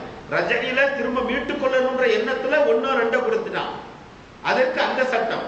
ஆனால் பாயின்ல திரும்பி மீட்டுக் கொள்ளக்கூடிய எண்ணம் இல்லாமல், இனிமே இவ தேவையே இல்லை அப்படின்னு நினைச்சிட்டான். நினைச்சு 2 தலாக் கொடுத்துட்டான், 1 கொடுத்துட்டான் அல்லது 2 கொடுத்துட்டான். இப்ப இதனுடைய சட்டம் என்னவென்று சொன்னால், தலாக்கே பாயின்ல இத்தாவிலோ அல்லது இத்தா முடித்த பிறகோ மனைவியாக கொண்டு வர வேண்டும் என்று சொன்னால், அதுல இத்தா முடிச்ச பிறகுதான் மனைவியாக கொண்டு வரணும்டாக்க நிக்காஹ் செய்யணும். ஆனா இதுல இத்தாவுல செஞ்சா, இத்தாவுல ரிட்டர்ன் கொண்டு வந்தாலும் சரி, இத்தா முடிஞ்ச பிறகு ரிட்டர்ன் கொண்டு வந்தாலும் சரி, நிக்காஹ் செஞ்சுதான் அவளோட வாழ முடியும். சும்மா சரி வந்துரு, உன்னை நான் மன்னிச்சுட்டேன், இனிமே நான் உன்னை என்னுடைய குடும்பத்துல ஏற்றுக்கொள்றேன் அப்படின்னு சொல்லி என்ன செஞ்சிடக்கூடாது? அழைச்சு வச்சுக்கிற கூடாது. திரும்ப நிக்காஹ் செய்யணும், திருமணம் முடிக்கணும். அதே மாதிரி பாயில்ல தஜ்தீத நிக்காஹ் என்று சொல்லக்கூடிய புது நிக்காவிற்கு பெண் சம்மதம் வேண்டும். அந்த பெண்ணு சம்மதிக்க வேண்டும். இவ்வாறு சொல்லிட்டான், தலா எல்லாம் முடிஞ்சு போச்சு, தலாக்கு சொல்லிட்டா முடிஞ்சு போச்சு, ரெண்டு பேத்துக்கு மத்தியில உள்ள உறவுகள் முறிந்து விட்டது, தலா இதாவும் முடிஞ்சு போச்சு, எல்லாம் முடிஞ்சிருச்சு. இப்ப அந்த பெண்ணை கூப்பிட்டு என்ன செய்யக்கூடாது, நான் உன்னை திருமணம் முடிச்சுக்கிறேன்னு சொல்றதுக்கு இவனுக்கு உரிமை இல்லை. அந்த பெண்ணு விரும்பினாதான். ஆனா ரஜையில இவனுக்கு உரிமை இருக்கு. உன்னை ரிட்டன் நான் மனைவியாக ஏற்றுக்கொள்கின்றேன் என்று சொல்லலாம். ஆனா பாயின்ல சொல்ல முடியாது. நல்லா புரிஞ்சுக்கங்க சட்டம். இந்த ரெண்டாவது வேண்டாம், எனக்கு மனைவியாக நீ இருக்கவே கூடாது அப்படின்னு நினைச்சு தலாக் விட்டா பாருங்க, அதுல என்ன செய்ய முடியாது, மனைவியை நினைச்ச மாதிரி கூப்பிட்டு கொள்ள முடியாது. ஆனா நிக்காஹ் செஞ்சு கொள்ளலாம். எப்போ மனைவியினுடைய சம்மதம் இருக்கணும், அவளுடைய சம்மதத்தோடு அவளை திருமணம் முடித்துக் கொள்ளலாம். இந்த சூராவும் சூரத்துல் பக்ராவினுடைய 232வது வசனத்திலே அல்லாஹ் தஆலா இந்த சட்டத்தை சொல்லி காட்டுகின்றான். அடுத்தபடியாக இதான் 3 தலாக், தலாக்கே முகல்லலா அப்படின்னு சொல்லக்கூடியது. 3 தலாக். ஒருவன் ஒரே நேரத்தில் தன்னுடைய மனைவியை தலாக் தலாக் தலாக் அப்படின்னு சொல்லிடுவான். இதுக்கு மார்க்கம் அங்கீகரித்தாலும் ஆனால் இது ஹராம் சொல்லக்கூடாது. மார்க்கம் அங்கீகரிக்கும், தலாக்கு விழுந்துரும், பிரிவு ஏற்பட்டுரும், அதுக்கு பிறகு உண்டான சட்டங்கள் அத்தனை வந்துடும். ஆனா இது சொல்லலாமாண்டாக்க முற்றிலும் பெரிய ஹராம். அதுக்குதான் ஸல்லல்லாஹு அலைஹி வஸல்லம் கோபப்பட்ட அந்த ஹதீஸை, நஸீ ஷரீஃப்ல வரக்கூடிய ஹதீஸை நாம் பார்த்தோம். இதனுடைய சட்டமும் ரொம்ப கடினமானது. இன்னைக்கு நம்ம செய்யறது பூரா இதான். இந்த விபச்சாரம் தான் நம்ம பண்ணிட்டு இருக்கோம். கொஞ்சம் தெளிவாகவே பேசுறேன், புரியுறது மாதிரி. நிறைய பேர் கோபத்துல என்ன செஞ்சிருவாங்க, தலாக்கு தலாக்கு தலாக்குன்னு சொல்லிடுவாங்க, முடிஞ்சு போயிடும். அதுக்கு பிறகு கூப்பிட்டு வச்சு வாழ்ந்துகிட்டு இருப்பாங்க. இப்படிப்பட்ட சூழ்நிலை அறியாததின் காரணத்தினால் சமுதாயத்தில் நிகழ்ந்து கொண்டிருக்கின்றது. இது முற்றிலும் பெரும் தவறு. இந்த சட்டத்தை நாம் கவனிக்கும் பொழுது குர்ஆனிலே அல்லாஹ் தஆலா கடுமையான சட்டமாக இதை சொல்லி காட்டுவான். இதுக்கு வேற வழியே கிடையாது. ஹலாலா என்று சொல்லக்கூடிய ஒரு சட்டம் தான் இந்த இடத்தில் மிச்சமாக இருக்கு. 3 தலாக் ஒருத்தன் சொல்லிட்டான் அப்படின்னாக்க மீண்டும் அவளை மனைவியாக ஆக்கிக் கொள்வதற்கு முதல் கணவனுக்கு உரிமை கிடையாது. அப்படியே அவளை திருமணம் முடித்துக் கொள்ள வேண்டும் என்று சொன்னால் என்ன செய்யணுமா, இவன் தலாக் விட்டான், முதல் கணவன் தலாக் விட்டுட்டான், இவன் என்ன செய்யணும், தலாக் விட்டதுக்கு பிறகு 3 மாதவிடாய் காலம் இவ இதா இருக்கணும்.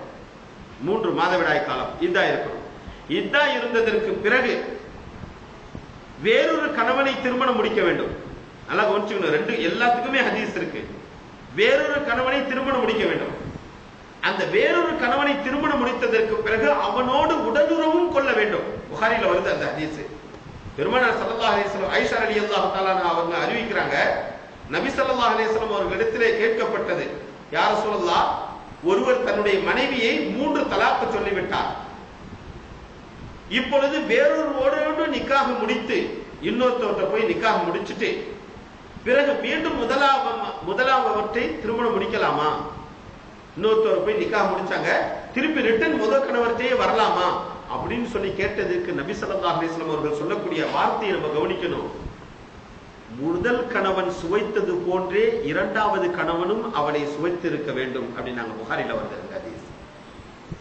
அதாவது என்ன அர்த்தம், முதல் கணவன் எப்படி உடலுறவு அந்த பெண்ணிடத்தில் கொண்டானோ அதே போன்று இரண்டாவது கணவனும் உடலுறவு கொள்ள வேண்டும். சும்மா பேருக்காக வேண்டி பொம்மை கல்யாணம் பண்ணக்கூடாது. எல்லாம் தெரிஞ்சுக்கணும். ஒரு வயசான கிழவனை பிடிச்சி கல்யாணம் பண்ணி வச்சுக்கிட்டு அப்புறமேட்டுக்கு அவனை தலாக்கு சொல்ல வச்சு இன்னைக்கு நிறைய பேர் அதை சட்டத்தை ஃபாலோ பண்ணிட்டோம்னு நினைச்சுக்கிட்டு இருக்காங்க. இல்ல, அல்லாஹ்வுடைய நோக்கம் அதல்ல. அல்லாஹ் கடுமையான தண்டனை கொடுப்பதற்கு இங்கு நாடுகின்றான். அந்த தவறே சமுதாயத்தில் இருக்கக்கூடாது என்பதற்காக வேண்டிய இவ்வளவு இழிவான சட்டத்தை நமக்கு விதித்திருக்கிறார். குர்ஆனுடைய வசனம் 2வது சூராவினுடைய 230வது வசனத்தில் அல்லாஹ் தஆலா சொல்லி காட்டுகிறான், ஃபைன் தல்லகஹா ஃபலா தஹில்லு லஹு மின் பாது ஹத்தா தன்கிஹ ஜௌஜன் கைரா. நீங்க தலாக் 3 தலாக் சொல்லிட்டீங்கன்னா முடிஞ்சு போச்சு. அதற்கு பிறகு நீங்கள் திருமணம் முடிக்க வேண்டும் என்று சொன்னால் இன்னொரு கணவனுக்கு அந்த பெண்ணை திருமணம் முடித்து கொடுக்க வேண்டும். அந்த திருமணத்திற்கு பிறகு அவன் உடலுறவு கொள்ள வேண்டும். உடலுறவு கொண்டதற்கு பிறகு அவனாக விரும்பி அவனை போய் வலுக்கட்டாயப்படுத்த கூடாது. ஏய், என் பொண்டாட்டி உனக்கு திருமணம் முடிச்சு கொடுத்தேன், காலைல எந்திரிச்சு திருமணம் முடிஞ்சிருச்சுல தலாக் விடு என்று சொல்வது அது சொன்னாக்க குற்றம் ஆயிடும். நம்ம நிர்பந்தப்படுத்தக்கூடாது. நல்ல தெளிவான சட்டம். அவனாக விரும்பி, அவனுக்கு இது செட் ஆயிடுச்சுனாக்க விட மாட்டான், அது வேற விஷயம். ஆனால் அவனாக விரும்பி அந்த பெண்ணை நான் தலாக்கு சொல்கின்றேன் என்று சொன்னான் என்று சொன்னால், அதற்கு பிறகு இவள் தலாக்கை பெற்று இவள் இத்தா இருந்து, எவ்வளவு கேவலம். முதல் கணவன் இரண்டாவது கணவன், முதல் கணவனுக்கு தலாக்கு விட்டதுக்கு பிறகு இத்தா, இரண்டாவது கணவன் தலாக்கு விட்ட பிறகு இத்தா, அப்புறம் திருப்பி முதல் கணவன்ட்ட யாராவது நினைச்சு கற்பனை பண்ணி பார்க்க முடியுதா? இதை செஞ்சாதான் உனக்கு முதல் மனைவியை நீ பிடிக்க முடியும், முதல் கணவனிடத்தை வாழ முடியும். அப்ப எந்த அளவுக்கு கடுமையான சட்டம், இதுல மாற்று கருத்து இல்லைங்க. எந்த புகஹாக்களுடைய கருத்து வேறுபாடு இல்லை. ஏன்னா குர்ஆனுடைய டைரக்ட் ஆயத்து, யாரும் கருத்து சொல்ல முடியாது. இதுல எந்த மார்க்க வல்லுநர்களும் இதுல கருத்து சொல்லல. நம்மள ஒரு கருத்தை எடுத்துக்கொள்ள கூடாது. ஏன்னா இன்னைக்கு ரொம்ப பரவலா இருக்குது. தலாக்கு எந்த அளவிற்கு சர்வசாதாரணமாக ஆகிவிட்டது என்று சொன்னால், நினைச்ச மாதிரி தலாக்கு கூட்டுனா எந்த அளவுக்கு என்று சொன்னால், கணக்கெடுப்பின் பிரகாரம், இந்த சிங்கப்பூரினுடைய மூயிஸினுடைய கணக்கெடுப்பின் பிரகாரம், சிங்கப்பூரில் திருமணம் முடிக்கக்கூடிய தம்பதியினர்கள் 28.9% தலாக்கு விடுகின்றார்கள். 28 பேர், 100 பேர் கல்யாணம் முடிச்சாக்க 28, 29 வச்சுக்கோங்களேன். 29 பேர் வாழ்க்கை இழந்து நிற்கின்றார்கள், தலாக்கு விடுறாங்க. இப்படிப்பட்ட சூழ்நிலை எதற்கு? அப்ப எந்த அளவுக்கு அல்லாஹ் வன்மையாக இந்த சட்டத்தை நமக்கு விதித்து காட்டுகின்றான், எவ்வளவு கடுமையாக சொல்லுகின்றான். நினைச்சு பார்த்தாவே சொல்ல முடியுதா? அதனாலதான் கோபத்துல கூட என்ன செய்யணும், நிதானம் வேணும். ஆனாதான் அல்லாஹ் தஆலா அந்த தலாக் என்று சொல்லக்கூடிய ஆயுதத்தை கையில் எடுக்கும் பொழுது கூட அதை முறைப்படுத்தி காட்டினான். எவ்வளவுதான் கோபம் இருந்தாலும் சரிப்பா, ஒரு தலாக்கு சொல்லு போதும், ஆட்டோமேட்டிக்கா இதான் முடிஞ்சிச்சுன்னா அவன் உன்னை விட்டு பிரிஞ்சிருவா. இஷ்டம் தான் திருப்பி நீ ரிட்டர்ன் பண்ணிக்கலாமே. பெருமானார் ஸல்லல்லாஹு அலைஹி வஸல்லம் அவங்க செய்யலையா? தங்களுடைய மனைவிமார்களை சில பிரச்சனைக்காக வேண்டி நபி ஸல்லல்லாஹு அலைஹி வஸல்லம் அவர்கள் தலாக்கு சொல்லுகின்றார்கள். என்ன சொல்றாங்க? ஒரு தலாக்கு தான் சொல்றாங்க. அதான் ஹதீஸ்ல வருது.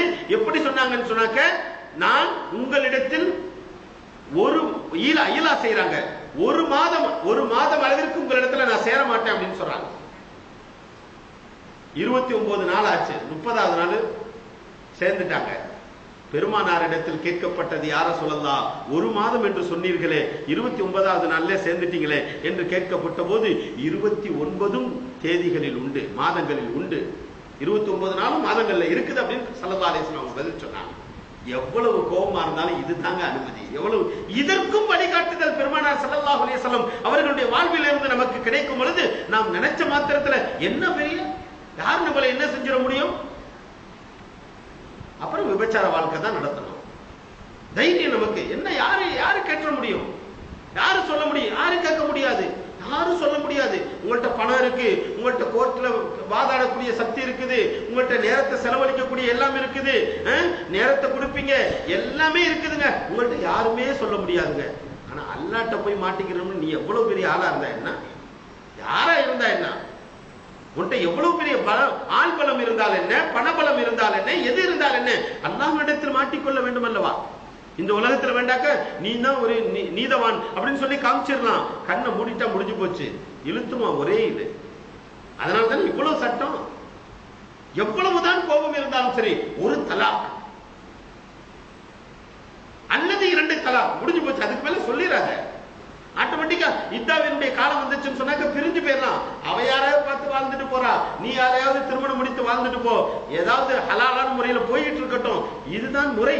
அல்லது நீ விரும்பினாய் என்று சொன்னால் கூட உனக்கு பிறகு போதை தெளிந்து புத்தி வந்து பிறருடைய அறிவுரையின் பிரகாரமோ அல்லது தான் சுய சிந்தனையின் பிரகாரமோ அல்லது தான் பட்டதின் பிரகாரமோ மனைவியை இழந்ததின் காரணத்தினால் என்ன சிரமங்களையும் கஷ்டங்களையும் அனுபவித்தோம் என்பதின் என்ற எல்லா அனுபவம் பெற்றதற்கு பிறகு இப்ப புத்தி வந்துச்சுன்னா கூட நீ என்ன செஞ்சிடலாம் தெரியுமா? 2 தலாக்கு சொல்லி இருந்தேனாக்க, வாமா உடனே நான் திருமணம் முடிச்சுக்கிறேன் சொல்லி கல்யாணம் முடிச்சு சேர்ந்துக்கலாம். இன்னொருத்தவனுக்கு எல்லாம் திருமணம் முடிச்சு கொடுக்க வேண்டியதில்லை. எவ்வளவு அழகான சட்டம். இன்னொருத்தவங்களுக்கு திருமணம் முடிச்சு கொடுக்க வேண்டியதில்லை. ஆனா இன்னைக்கு நம்ம அப்படி செஞ்சிருவோம். எடுத்துமே தலாக்கு தலாக்கு தலாக்குன்னு சொல்லிட்டு ஒரே வீட்டுல வாழ்றாங்க. என்னடாக்க தலாக்கு விட்டுட்டாங்களாம். தலாக்கு விட்டவங்க ஒரே வீட்டுல வாழலாமா?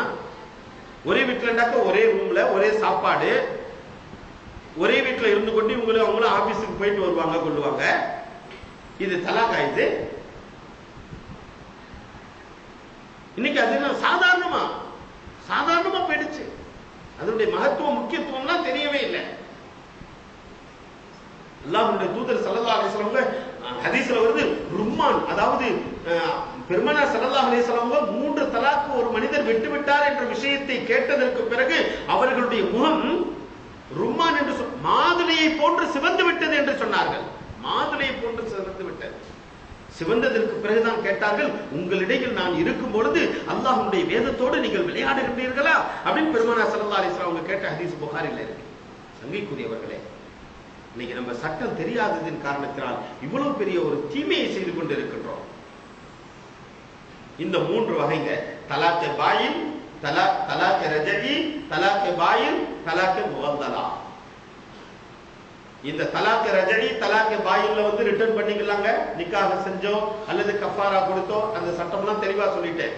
தலாக் முகல்லலால ரிட்டர்ன் பண்ணவே முடியாது. அப்படி பண்ணணும்னாக்க இன்னொரு கணவனுக்கு திருமணம் முடித்து கொடுத்து அவன் உடலுறவு கொண்டு பிறகு அவனாக விரும்பி தலாக்கு சொல்லி பிறகு இத்தா இருந்து பிறகுதான் அந்த இத்தாவிற்கும் பிறகுதான் முதலாம் அவனை திருமணம் முடிக்க முடியும். இது 3வது தலாக்.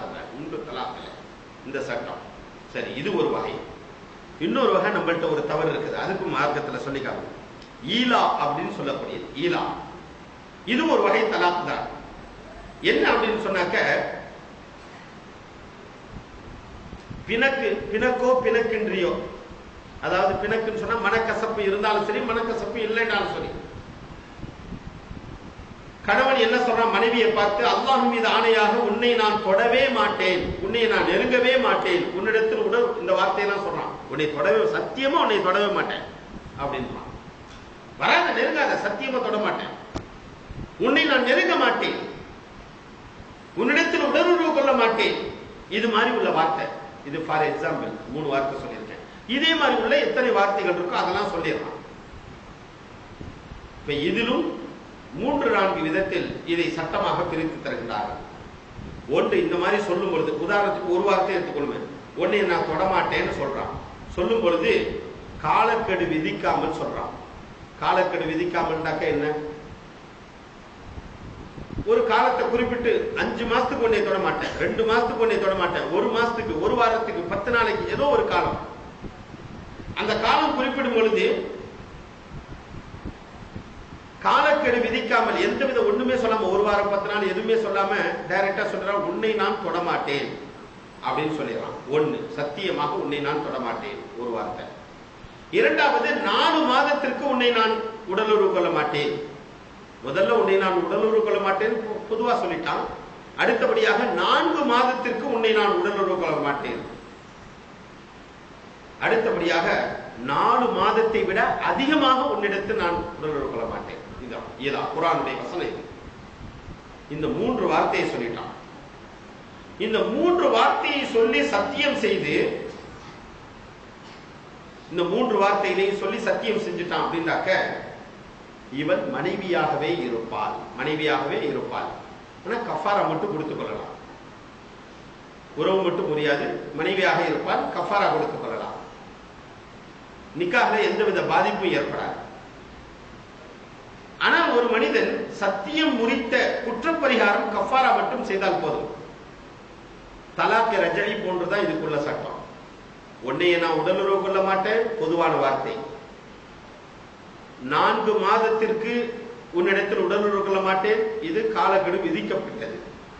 4 மாதத்திற்கு மேலாக இதுவும் காலக்கெடு விதிக்கப்பட்டது. ஆனா மேலாக இந்த 3 நிலையிலையும் எந்த நிக்காஹ் பாதிப்பும் ஏற்படாது. தலாக் ரஜஇ போன்றுதான், ரிட்டர்ன் பண்ணிக்கிட்டாக்க கஃபாரா கொடுத்துட்டா போதும், புதிய நிக்காஹ்ல செஞ்சுக்கிற வேண்டியதுல மனைவியாகவே இருப்பான். இது ஒரு விஷயம். அடுத்த விஷயம், 4 மாதத்திற்கு குறைவாக ஒரு மனிதன் சத்தியம் செஞ்சுட்டான். 4 மாசத்துக்கு குறைவாக. இப்ப இப்படிப்பட்ட கால அளவில் அவன் சத்தியம் செய்தது முடிந்து விட்டால், 4 மாசத்துக்கு குறைவா உன்னை நான் உன்னிடத்தில் உடலுறவு கொள்ள மாட்டேன் அப்படின்னு மனைவியை பார்த்து சொல்லிட்டான். இப்ப அந்த காலக்கெடு முடிவதற்கு முன்பதாக அந்த அவனை மனைவியாக எடுத்துக்கொண்டான் என்று சொன்னால் நிக்காஹ் முறியாது, கஃபாரா கொடுத்தா போதும். ஆனா காலக்கெடு முடிஞ்சிருச்சு அப்படின்னு சொன்னாக்க என்ன செய்யணும்? நிக்காஹை முடிஞ்சு போயிடும். தஜ்தீது நிக்காஹ் என்று சொல்லக்கூடிய புதிய நிக்காஹை இவன் செய்ய வேண்டும். இதுதான் ஈலாவுடைய சட்டம். குர்ஆனுடைய 2வது சூரா 226வது வசனத்துல லில்லதீன யுகுலூன மின் நிசாயிஹிம் தரப்பசு அர்பஅத அஷ்ஹுரின் ஃபஇன் ஃபாவு ஃபஇன்னல்லாஹ கஃபூருர் ரஹீம். அல்லாஹ் சொல்லி காட்டுறான். லில்லதீன அந்த மக்கள் யுகுலூன ஈலா செய்து விட்டார்கள், சத்தியம் சொல்லி விட்டார்கள். மின் நிசாயிஹிம் தன்னுடைய பெண்ணிடத்துல சத்தியம் செய்து விட்டார்கள். தரப்பசு அர்பஅத அஷ்ஹுரின் 4 மாசம் உன்னிடத்தில் நான் சேர மாட்டேன் என்று சத்தியம் செய்து விட்டார்கள். அதனால் தவிர்ந்திருக்க வேண்டும் என்பதற்காக வேண்டி அப்படி சொல்லிட்டாங்க அப்படின்னு சொன்னாக்க ஃபஇன்ஃபாவு அவர்கள் மீது எந்த குற்றமும் இல்லை. அவங்க திருப்பி மனைவி என்ன செய்யலாம், ரிட்டர்ன் பண்ணி கொள்ளலாம். ஃபஇன்னல்லாஹ கஃபூருர் ரஹீம் அல்லாஹ் மன்னிக்கக்கூடியவனாக இருக்கிறான். அதனால எந்தவித பிரச்சனை இல்லை. 4 மாசத்துக்கு குறைவா சத்தியம் செஞ்சு இவன் அந்த பெண்ணை தொட்டுட்டா தான் என்ன ஆகும், 4 மாசம் வரைக்கும் செஞ்சு 4 மாசம் கடந்துருச்சுன்னா ஒன்றும் பிரச்சனை இல்லை, அதுக்குள்ள ரிட்டர்ன் பண்ணிட்டா. ஆனா 4 மாசத்துக்கு குறைவா சத்தியம் செஞ்சு அந்த பெண்ணை தொட்டு விட்டார் என்று சொன்னால் இவன் தஜ்தீத் நிக்காஹ் என்று சொல்லக்கூடிய புதிய நிக்காஹ் செய்து கொள்ள வேண்டும். இது ஒரு வகை. இன்னொரு வகை லிஹார் என்று சொல்லக்கூடியது. இந்த லிஹார் என்னன்னாக்க, ஒருவன் தன்னுடைய மனைவியை பார்த்து நீ எங்க அம்மா மாதிரி கொஞ்சம் போது சொல்றான், அது வேற விஷயம். கொஞ்சம் போது சொல்றேன் எங்க அம்மா மாதிரி இருக்கிய அப்படி இப்படின்னு சொல்றேன், அது வேற விஷயம். ஆனால் மனைவியை பார்த்து எங்க அம்மா மாதிரி இருக்க, அல்லது என் சகோதரி மாதிரி இருக்கிற, அல்லது முதுகு எங்க அம்மா முதுகு மாதிரி இருக்கு, இந்த வார்த்தை எதற்காக வேண்டி சொல்றான்னாக்கா அவளை விட்டு பிரிந்து கொள்வதற்காக வேண்டி எண்ணத்தை வச்சுக்கிட்டு இந்த வார்த்தையை பயன்படுத்துறான். இது அல்லாஹ் குர்ஆன்ல சொல்லும்போது லில்லதீன யுதாஹிரூன மின்கும் மின் நிசாயிஹிம் மா ஹுன்ன உம்மஹாத்திஹிம்ங்கறான். அதாவது அந்த மக்கள் யார் தங்களுடைய மனைவிமார்களை தங்களுடைய தாய்க்கு ஒப்பிட்டு பேசிவிட்டார்களோ, மாகுண்ட உம்மா ஹாத்திஹிம் எங்க அம்மா மாதிரி இருக்கிய, என் தங்கச்சி மாதிரி எனக்கு ஹராம் ஆயிட்டிய அப்படின்னு உள்ளத்துல நினைச்சுக்கிட்டு வெளியில இந்த மாதிரி சொல்லிட்டான். கொஞ்சம் போது சொல்றதெல்லாம் வார்த்தைலாம் அதெல்லாம் கிடையாது. இந்த எண்ணம் உள்ள வச்சுக்கொண்டு இப்படி சொல்லலாம் சொல்லிட்டான் அப்படின்னு சொன்னாக்க இப்பொழுது அந்த மனைவி இவனுக்கு ஹராமாகி விடுவாள்.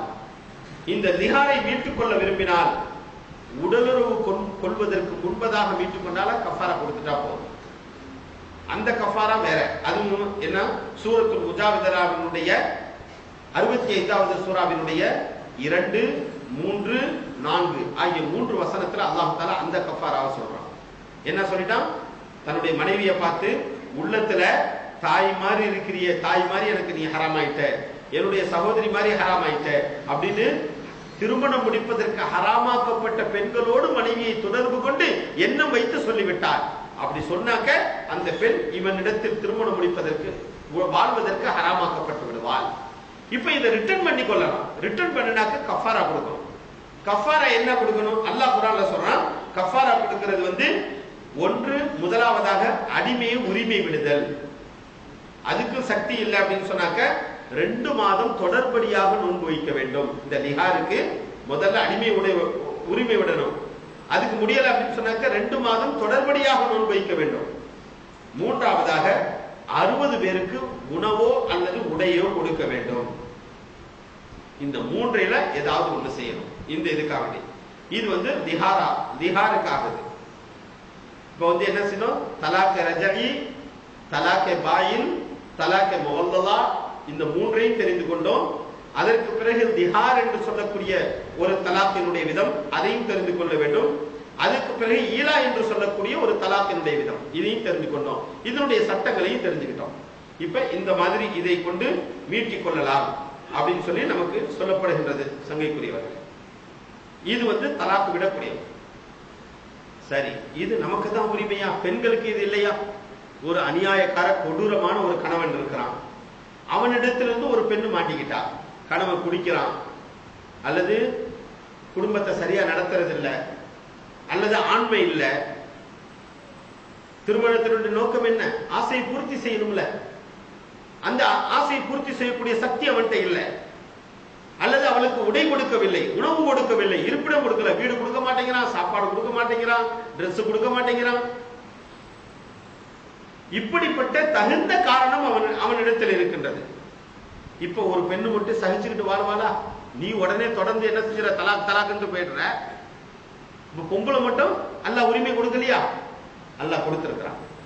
அவர்களுக்கு ஆணிடத்திலிருந்து பிரித்துக் கொள்வதற்கு உரிமை அல்லாஹ் தந்திருக்கின்றான். அதற்கு ஹுலா என்று சொல்லப்படும். அது எப்படி சொல்லணும் அப்படின்னாக்க, ஒரு பெண் தன்னுடைய கணவனினுடைய கொடுமையை சகித்துக் கொள்ள முடியாமல் போய் என்ன செய்யறா, ஆலிம்கள்ட்ட, அதாவது பொறுப்பு வகிக்கக்கூடிய காசிகள்கிட்ட, காஜினா காஜியார் இல்ல, ஹஜ்ஜுக்கு போயிட்டு வந்தவர் இல்ல, காசின்னு சொன்னாக்க சட்டங்கள் தீர்ப்பு வழங்கக்கூடியவர், ஜட்ஜ் அப்படின்னு சொல்றது அரபியில காதி அப்படின்னு சொல்லுவாங்க. அவர் தான் காஜி காஜி காஜி அப்படிமோ, டவுன் காஜி இந்த மாதிரிலாம் சொல்றாங்கல்ல, இது காஜி, அதான் காதி. இப்ப இவற்றை போய் அந்த பெண் முறையிடுவார், என்னுடைய கணவன் சரியா இல்லை, சும்மா தொட்ட தொண்ணூறுக்கும் சரியா இல்லைன்னு சொல்லக்கூடாது, தகுந்த காரணம் இஸ்லாம் சொல்லியிருக்கு.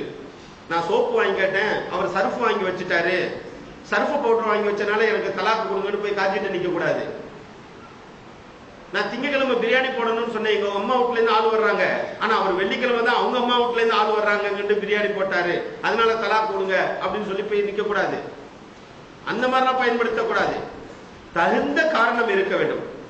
உணவோ உடையோ இருப்பிடமோ கொடுக்காமல் துன்புறுத்துகின்றான், நிரந்தரமாக துன்புறுத்துகின்றான். சுகம் கொடுக்க முடியவில்லை, துன்புறுத்துகின்றான்.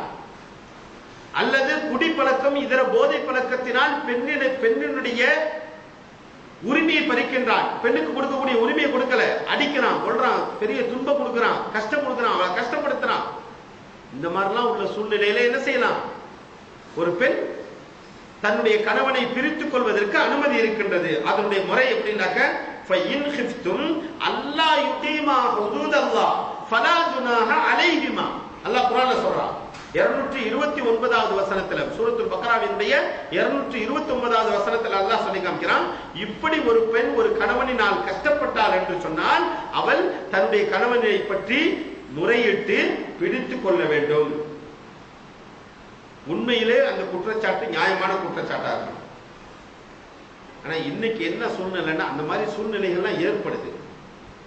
புரியாத சில தலைவர்கள் வந்துருவாங்க, மண்டையடியா போயிடும். ஊருக்கு தலைவரா இருப்பாங்க, ஆனா மார்க்கம் புரியாது, சட்டம் புரியாது. பஞ்சாயத்துல தலைவரா இருப்பாங்க அல்லது பொறுப்பு வகிப்பாங்க, எல்லாம் செய்வாங்க. ஒரு அடிப்பா தெரியாது, ஒரு அலும்பு தெரியாது, ஒரு சூறா தெரியாது, பேருக்கு தலைவர்னு போட்டு வச்சிருவானுங்க, உட்கார்ந்துகிட்டு உயிரை வாங்குவாங்க. இப்படிப்பட்ட பெண்கள் உண்மையிலே நியாயமான காரணத்தை கொண்டு சொன்னாங்கன்னா லேசுல தலாக் விட மாட்டான். இவன் நினைச்சா தலாக்கிட்டு இவன் போயிடுவான். ஆனா பிரித்து வைக்க வேண்டுமே, உலமாக்களை வைத்து கொண்டு வந்து வைத்து ஆணுடைய புறத்திலிருந்தும் பெண்ணுடைய புறத்திலிருந்தும் அந்த காரணங்களை கேட்டு தகுந்த காரணமாக இருந்தது என்று சொன்னால் உலமாக்களின் வாயிலாக அந்த பெண்ணையும் கணவனையும் மனைவியையும் பிரித்து வைக்கின்றேன். ஃபஸ்கும் இதுவும் ஒண்ணுதான்.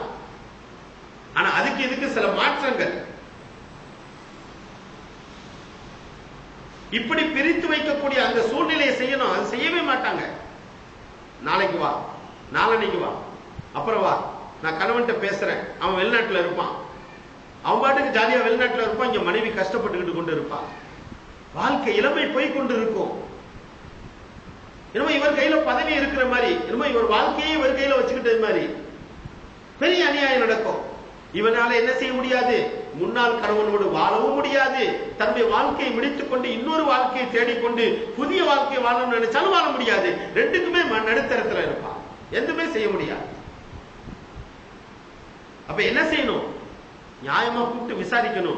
ஆணையும் கூப்பிட்டு விசாரிக்கணும், பெண்ணையும் கூப்பிட்டு விசாரிக்கணும். பெண்ணு சொல்லிட்டாண்டாக்க பெண்ணுடைய குடும்பத்தார கூப்பிடணும். உன் மகனை வர சொல்லு, உன் அண்ணனை வர சொல்லு, என்னன்னு சொல்லி கூப்பிட்டு வச்சு கேட்டு அல்லது அவற்றை பேசி, இதெல்லாம் நியாயமா, இதெல்லாம் சரியா நடக்குதா, அப்படிங்கிற இது உண்மைதானா, இந்த பெண் சொல்லக்கூடிய குற்றச்சாட்டுகள் உண்மையா, எல்லாத்தையும் கேட்கணும்.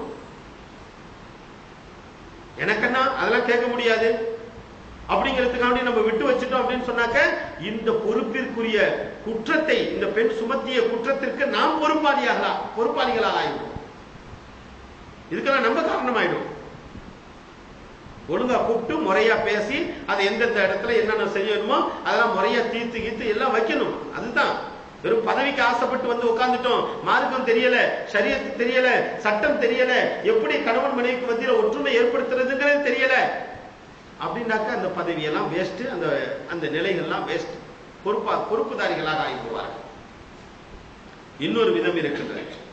இமாம் ஷாஃபி ரஹ்மத்துல்லாஹி அலைஹி சொல்வாங்க, குர்ஆனுடைய வசனம் கூட ஃபஸ்க் என்று சொல்லக்கூடிய முறையிலும் ஒரு பெண் பிரித்துக் கொள்ளலாம். அதுவும் இதுதான் ஃபஸ்க். ஆனா அதுல என்ன அப்படின்னு சொன்னாக்க, ஏதாவது ஒரு பொருளை கொடுத்து, கொலால ஒரு பொருளை கொடுத்து, எனக்கு அவர் மகராக 10 பவுன் போட்டாரு, நான் வேணா அந்த மகரை தந்துடுறேன், என்ன சொல்றான், நான் அந்த மகரை தந்துடுறேன், ஆனா இவ்வளவு கொடுமையா இருக்கு, என்னை பிரிச்சு வச்சிருக்க அப்படின்னு பொருளை பணையும் வைத்து சொல்லுகின்றான். அல்லது மகர் தொகை இல்ல, ஏதாவது ஒரு தொகை நான் தர்றேன், ஒரு நியாயமான தொகை நான் தர்றேன், என்னை பிரிச்சு வச்சிருக்க. யாருக்கு? பஞ்சாயத்து பண்றவங்களுக்கு இல்ல, கணவருக்கு. அவற்றை கொடுத்து நான் அவற்றிருந்து தவிர்த்து கொள்கிறேன் அப்படிங்கிறார். இது பணம் கொடுத்து, ஏதாவது தொகை கொடுத்து, பிணையம் கொடுத்து தன்னை பிரித்துக் கொள்வதற்கு ஹுலா என்று சொல்லப்படும். ஆனால் எதுவுமே கொடுக்காம நேரா காசிட்ட போய் என்னை பிரிச்சு வைங்க, என்னென்ன காரணம் இருக்கு என்று சொல்லக்கூடிய முறைக்கு ஃபஸ்க் என்று சொல்லப்படும். இப்ப 2 பேருமே ஒத்து வரல, வாழ்க்கையை பாக்குறாங்க, 2 பேரும் கஷ்டம். மனைவி அவங்க அம்மா வீட்டுல என்ன செய்யறாங்க, மனைவிய அதெல்லாம் விட்டுறக்கூடாது அப்படிங்கிறாங்க. ஆனா இவ வாழ்ற வாழ்க்கை இவளுக்குள்ள தெரியும், அம்மாவுக்கா தெரியும்? அது மாதிரி கணவன் பண்ற கொடுமை மனைவிக்குள்ள தெரியும், கணவனுடைய அக்கா தங்கச்சிகளுக்கா தெரியும்? வெளியில இருந்து நம்ம பேசிடலாம். கணவன் எப்படி மனைவியிடத்தில் நடக்கின்றான், மனைவி எப்படி கணவனிடத்தில் நடக்கின்றார் என்பது 2 பேர்களுக்கு மத்தியும் தான் தெரியும், 2 பேருக்கு வெளியில தெரியாது. அப்ப இதெல்லாம் உள்ள போய் ஆராயணும், உள்ள போய் பேசணும், யார் யார் சம்பந்தப்பட்டவங்கள்ட்ட கேட்கணும், நிலைமை அறியணும். எடுத்ததுக்கு எடுத்து இவன்ட்ட வாழ பிரியம் இல்லை அப்படிங்கிறதுக்காக எடுத்ததுமே நம்ம பெண்கள் தவறான முறையிலே பயன்படுத்தக்கூடிய நியாயமும் இருக்குது, இல்லைன்னு சொல்லல. ஆனா சில பெண்கள் தவறாக பயன்படுத்தக்கூடிய முறை என்னன்னா, உடனே எடுத்ததுமே ஆண்மை இல்லைங்க அப்படின்றாங்க. ஆண்மை இல்லைனாக்க திருமணத்தை முடித்துக் கொள்வதற்கு உரிமை கிடையாது, அதுக்கு சில அவகாசங்கள் இருக்கின்றது. அந்த ஆணை நம்பிக்கைக்குரிய மருத்துவரிடத்திலே மருத்துவம் பார்க்க வேண்டும், அவர் சொல்லணும் இந்த இனிமே இது சக்சஸ்ஃபுல் இல்ல, ட்ரீட்மெண்ட் பிரயோஜனம் தராது அப்படின்னு அவர் சொல்லணும். அல்லது ஒரு அவகாசம், ஒரு 6 மாச காலம் நான் மருந்து கொடுப்பேன், நான் இப்படி எல்லாம் ட்ரீட்மெண்ட் எடுப்பேன், அதுக்கு கட்டுப்பட்டு அவருடைய உடம்பு சரியாயிடுச்சு அப்படின்னு சொன்னாக்க நீ சேர்ந்து வாழலாம். இல்ல அதற்கு பிறகு முடியல அப்படின்னாக்க உன்னை நான் பிரிச்சு வைக்கிறேன் அப்படின்னு மருத்துவர் சொல்லி அதனுடைய பரிந்துரையின் பேரில் தான் காசியார் செய்ய வேண்டும். அதனுடைய பரிந்துரையின் பேரில் தான் நிர்வாகிகள் செய்ய வேண்டும்.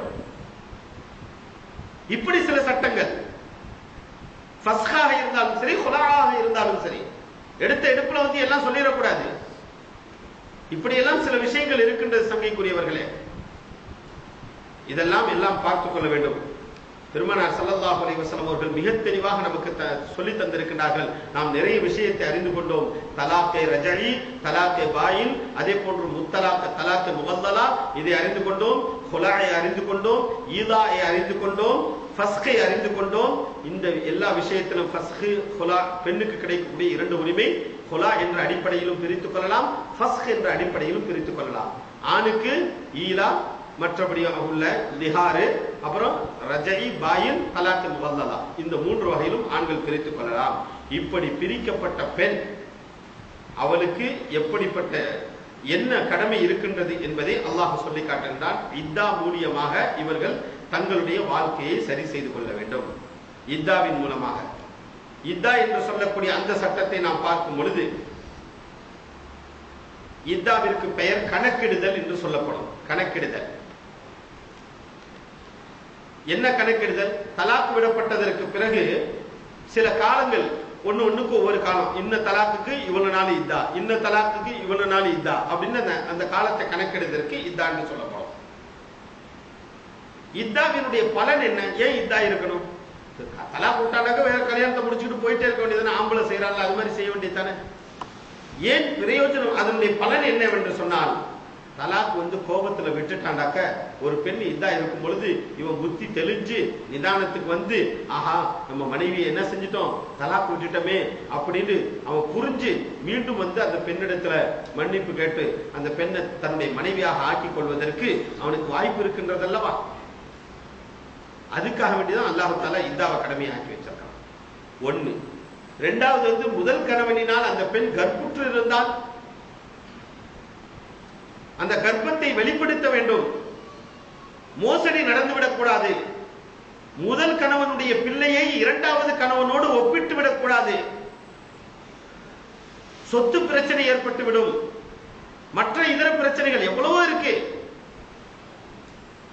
இதெல்லாம் ஏற்படும் அப்படிங்கிறதுக்காக வேண்டிதான் அல்லாஹ் தஆலா வலா யஹில்லு லஹுன்ன அன் யக்தும்ன மா ஹலகல்லாஹு ஃபீ ரஹாமிஹின்ன, உங்களுக்கு ஏன் இதாவை நாம் கடமையாக ஆக்கி வைத்திருக்கின்றோம் என்று சொன்னால் நீங்கள் உங்களுடைய வயிற்றில் இருக்கக்கூடிய பிள்ளைகளை மறைத்து வைக்க கூடாது அப்படிங்கிறதுக்காக வேண்டிதான் நம்ம கடமையாக்கி வச்சிருக்கிறோம் அல்லாஹ் குர்ஆன்ல சொல்றான். இதாவினால் அவ்வளவு பெரிய பிரயோஜனம். அது மாதிரி இத்தாவினுடைய காலகட்டத்தில் மீட்டிக் கொள்ளலாம். இதுக்கெல்லாம் தான் இத்தா. இன்னும் நிறைய விளக்கங்கள் இருக்குது, நேரம் இல்லை. சரி, இப்ப இத்தா இதனுடைய கால அளவு என்ன, எவ்வளவு நாள் காலம்? நீங்க நம்மள்ட்ட என்ன இத்தாண்டாக்க, ஓ இந்த 40 நாள் இருக்கிறதா? இத்தாண்டா என்ன நினைச்சீங்கன்னா 40 நாள் இருக்கிறது. இன்னைக்கு எந்த பெண்ணும் இத்தா இருக்கிறது இல்ல, சில சீதேவிகளை தவிர, சில அல்லாஹ்விற்கு அஞ்சிய பெண்களை தவிர இத்தா இருக்கிறதே இல்லை. அல்லது இத்தா இருந்தாங்கன்னா கூட இத்தாவினுடைய சட்ட திட்டங்களையும் பேணுவது கிடையாது. மிஞ்சி மிஞ்சி இத்தா இருந்தாக்க 40 நாள் இருக்கிறாங்க. 40 நாள்ல எந்த குர்ஆன்லயும் இல்லை, எந்த ஹதீஸ்லயும் இல்லை, எந்த சட்டத்திலையும் இல்லை, நம்மளா வகுத்துக் கொண்டது. அல்லாஹ் இத்தாவினுடைய கணக்கை சொல்லி காட்டும் பொழுது, தலாக் விடப்பட்ட பெண், கணவன் இறந்து விட்ட பெண், 2 பேர் தலாக் ஒண்ணு தலாக் விட்டதுனால பிரிஞ்சுட்டாங்க, அல்லது கணவன் இறந்துட்டதுனால பிரிஞ்சுட்டாங்க. இவங்களுக்கு என்ன இத்தா? சுருக்கமா சொல்லிடுறேன். தலாக் விடப்பட்டதினால் அல்லது கணவன் இறந்து விட்டதினால் இவங்களுக்கு என்ன இத்தா? இவங்களுக்கு அல்லாஹ் தஆலா சொல்லி காட்டுகிறான், அந்த பெண் ஹாமிலாவாக கர்ப்பவாதியாக இருந்தால் பிள்ளை பெற்றெடுக்கும் வரை இத்தாவினுடைய காலம். எப்ப பிள்ளை பெற்றெடுத்தாங்க முடிஞ்சு போச்சு. 1 மாசத்துல பெற்றாலும் சரி, 10 நாள்ல பெற்றுட்டாலும் சரி, இத்தாவினுடைய காலம் முடிஞ்சு போச்சு. அல்லது 10 மாசம் ஆனாலும் சரி, இத்தாவினுடைய காலம் அது வரைக்கும் போகும். 4 மாசம்லாம் இங்க கணக்கு எடுக்க முடியாது. அத குர்ஆன்ல அல்லாஹ் தஆலா சூரத்து தலாக்கினுடைய 4வது சூராவில சொல்லி காட்டுவான், வ உலாத்துல் அஹ்மாலி அஜலுஹுன்ன அன் யதஅன ஹம்லஹுன்ன. கர்ப்பிணிக்கு அவளுடைய இத்தாவினுடைய கால அளவு எது என்று சொன்னால், அன் யதஅன ஹம்லஹுன்ன, அவளுடைய ஹமலை, அவளுடைய கர்ப்பத்தை வெளியே இறக்கி வைப்பது வரை, கொண்டு வராத பிள்ளை பெறுகிறது வரைக்கும். இது சட்டம், இத்தாவினுடைய காலம்.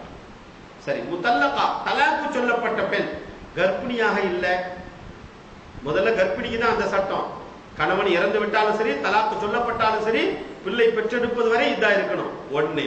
2வது பாயிண்ட் என்ன, முத்தல்லகா தலாக்கு சொல்லப்பட்ட பெண் கர்ப்பிணியாக இல்லை, ஆனால் மாதவிடாய் வரக்கூடிய பருவத்தையும் தாண்டி விட்டவளாக இருக்கின்றார். வயது முதிர்ந்த பெண், ஒரு 40 வயசு 50 வயசுக்கு மேல. 40 வயசு போனாக்கா ஆட்டோமேட்டிக்கா 40 45 மாதவிடாய் நின்றும், மென்சஸ் டைம் ஸ்டாப் ஆயிடும். அதுக்கு பிறகு உள்ள வயசுல உள்ள பெண்ணாக இருந்தது என்று சொன்னால், அல்லது பருவமடையாத சிறிய பெண்ணாக இருந்தது என்று சொன்னாலும், அவளுக்கு அது அதாவது ஒரு துர்திருஷ்டவசமாக திருமணம் முடிஞ்சிருச்சு, அதன் காரணமாக அவள் தலாக்கு சொல்லப்பட்டுட்டா. இப்படிப்பட்ட பெண்ணாக இருந்தால் 3 மாதங்கள் மட்டும் இத்தா இருப்பார்கள். 3 மாதங்கள் மட்டும் இத்தா இருக்க வேண்டும்.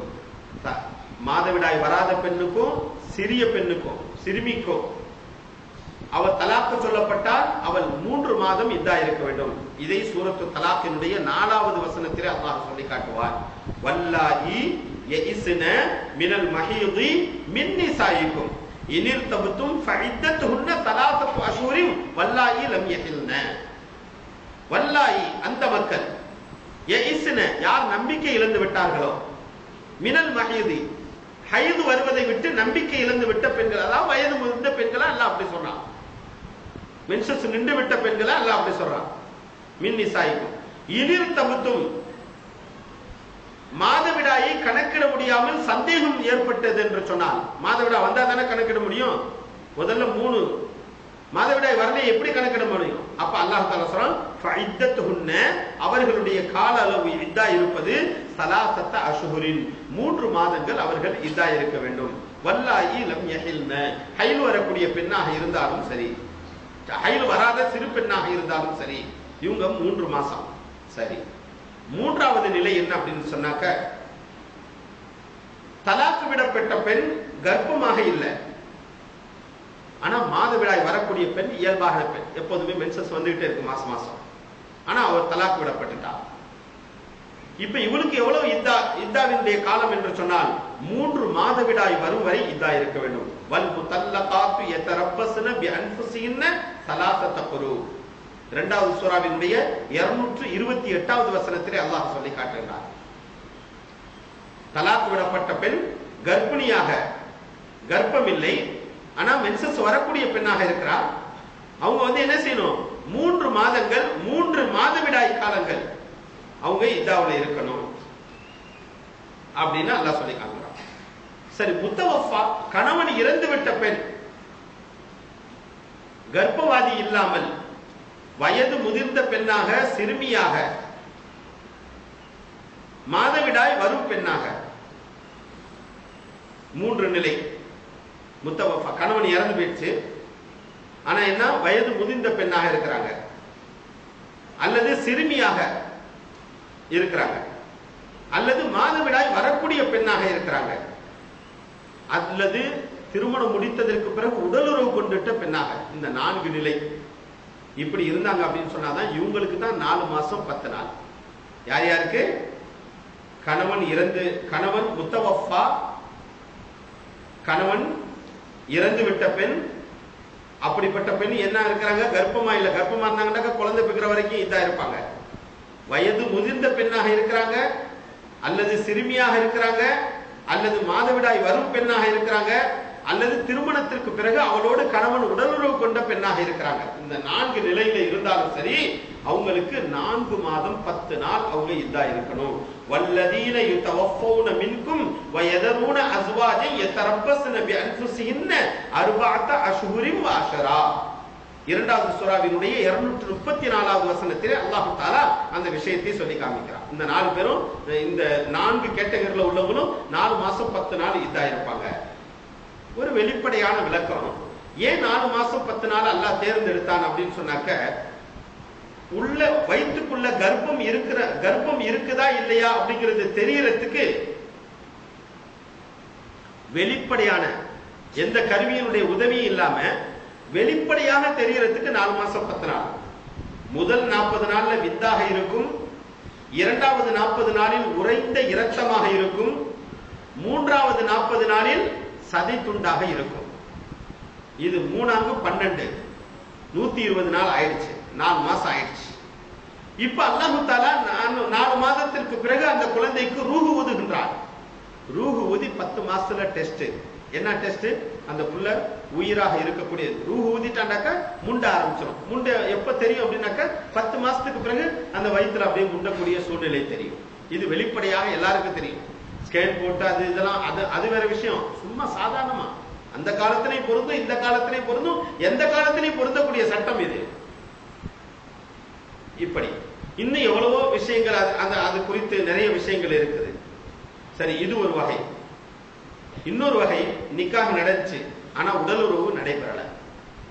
அந்த பெண்ணிட்ட இருந்து உடலுறவு கொள்ளலை, நிக்காஹ் பண்ணா. இப்படிப்பட்ட பெண்ணுக்கு இதா இருக்கின்றதா இல்லையா என்று சொன்னால், இப்படிப்பட்ட பெண்ணுக்கு இதா கடமை இல்லை. அது எப்படி இருக்கணும் அப்படின்னாக்க, இவங்க பாட்டுக்கு 1 மாசம் குடும்பம் நடத்தி விட்டு நான் உடலுறவு கொள்ளல அதனால அந்த பெண்ணுக்கு இதா இல்லை அப்படின்னு சொல்லக்கூடாது. இதுக்கு மார்க்க வல்லுநர்கள் இந்த வசனத்திற்கு விளக்கம் தருவார்கள்.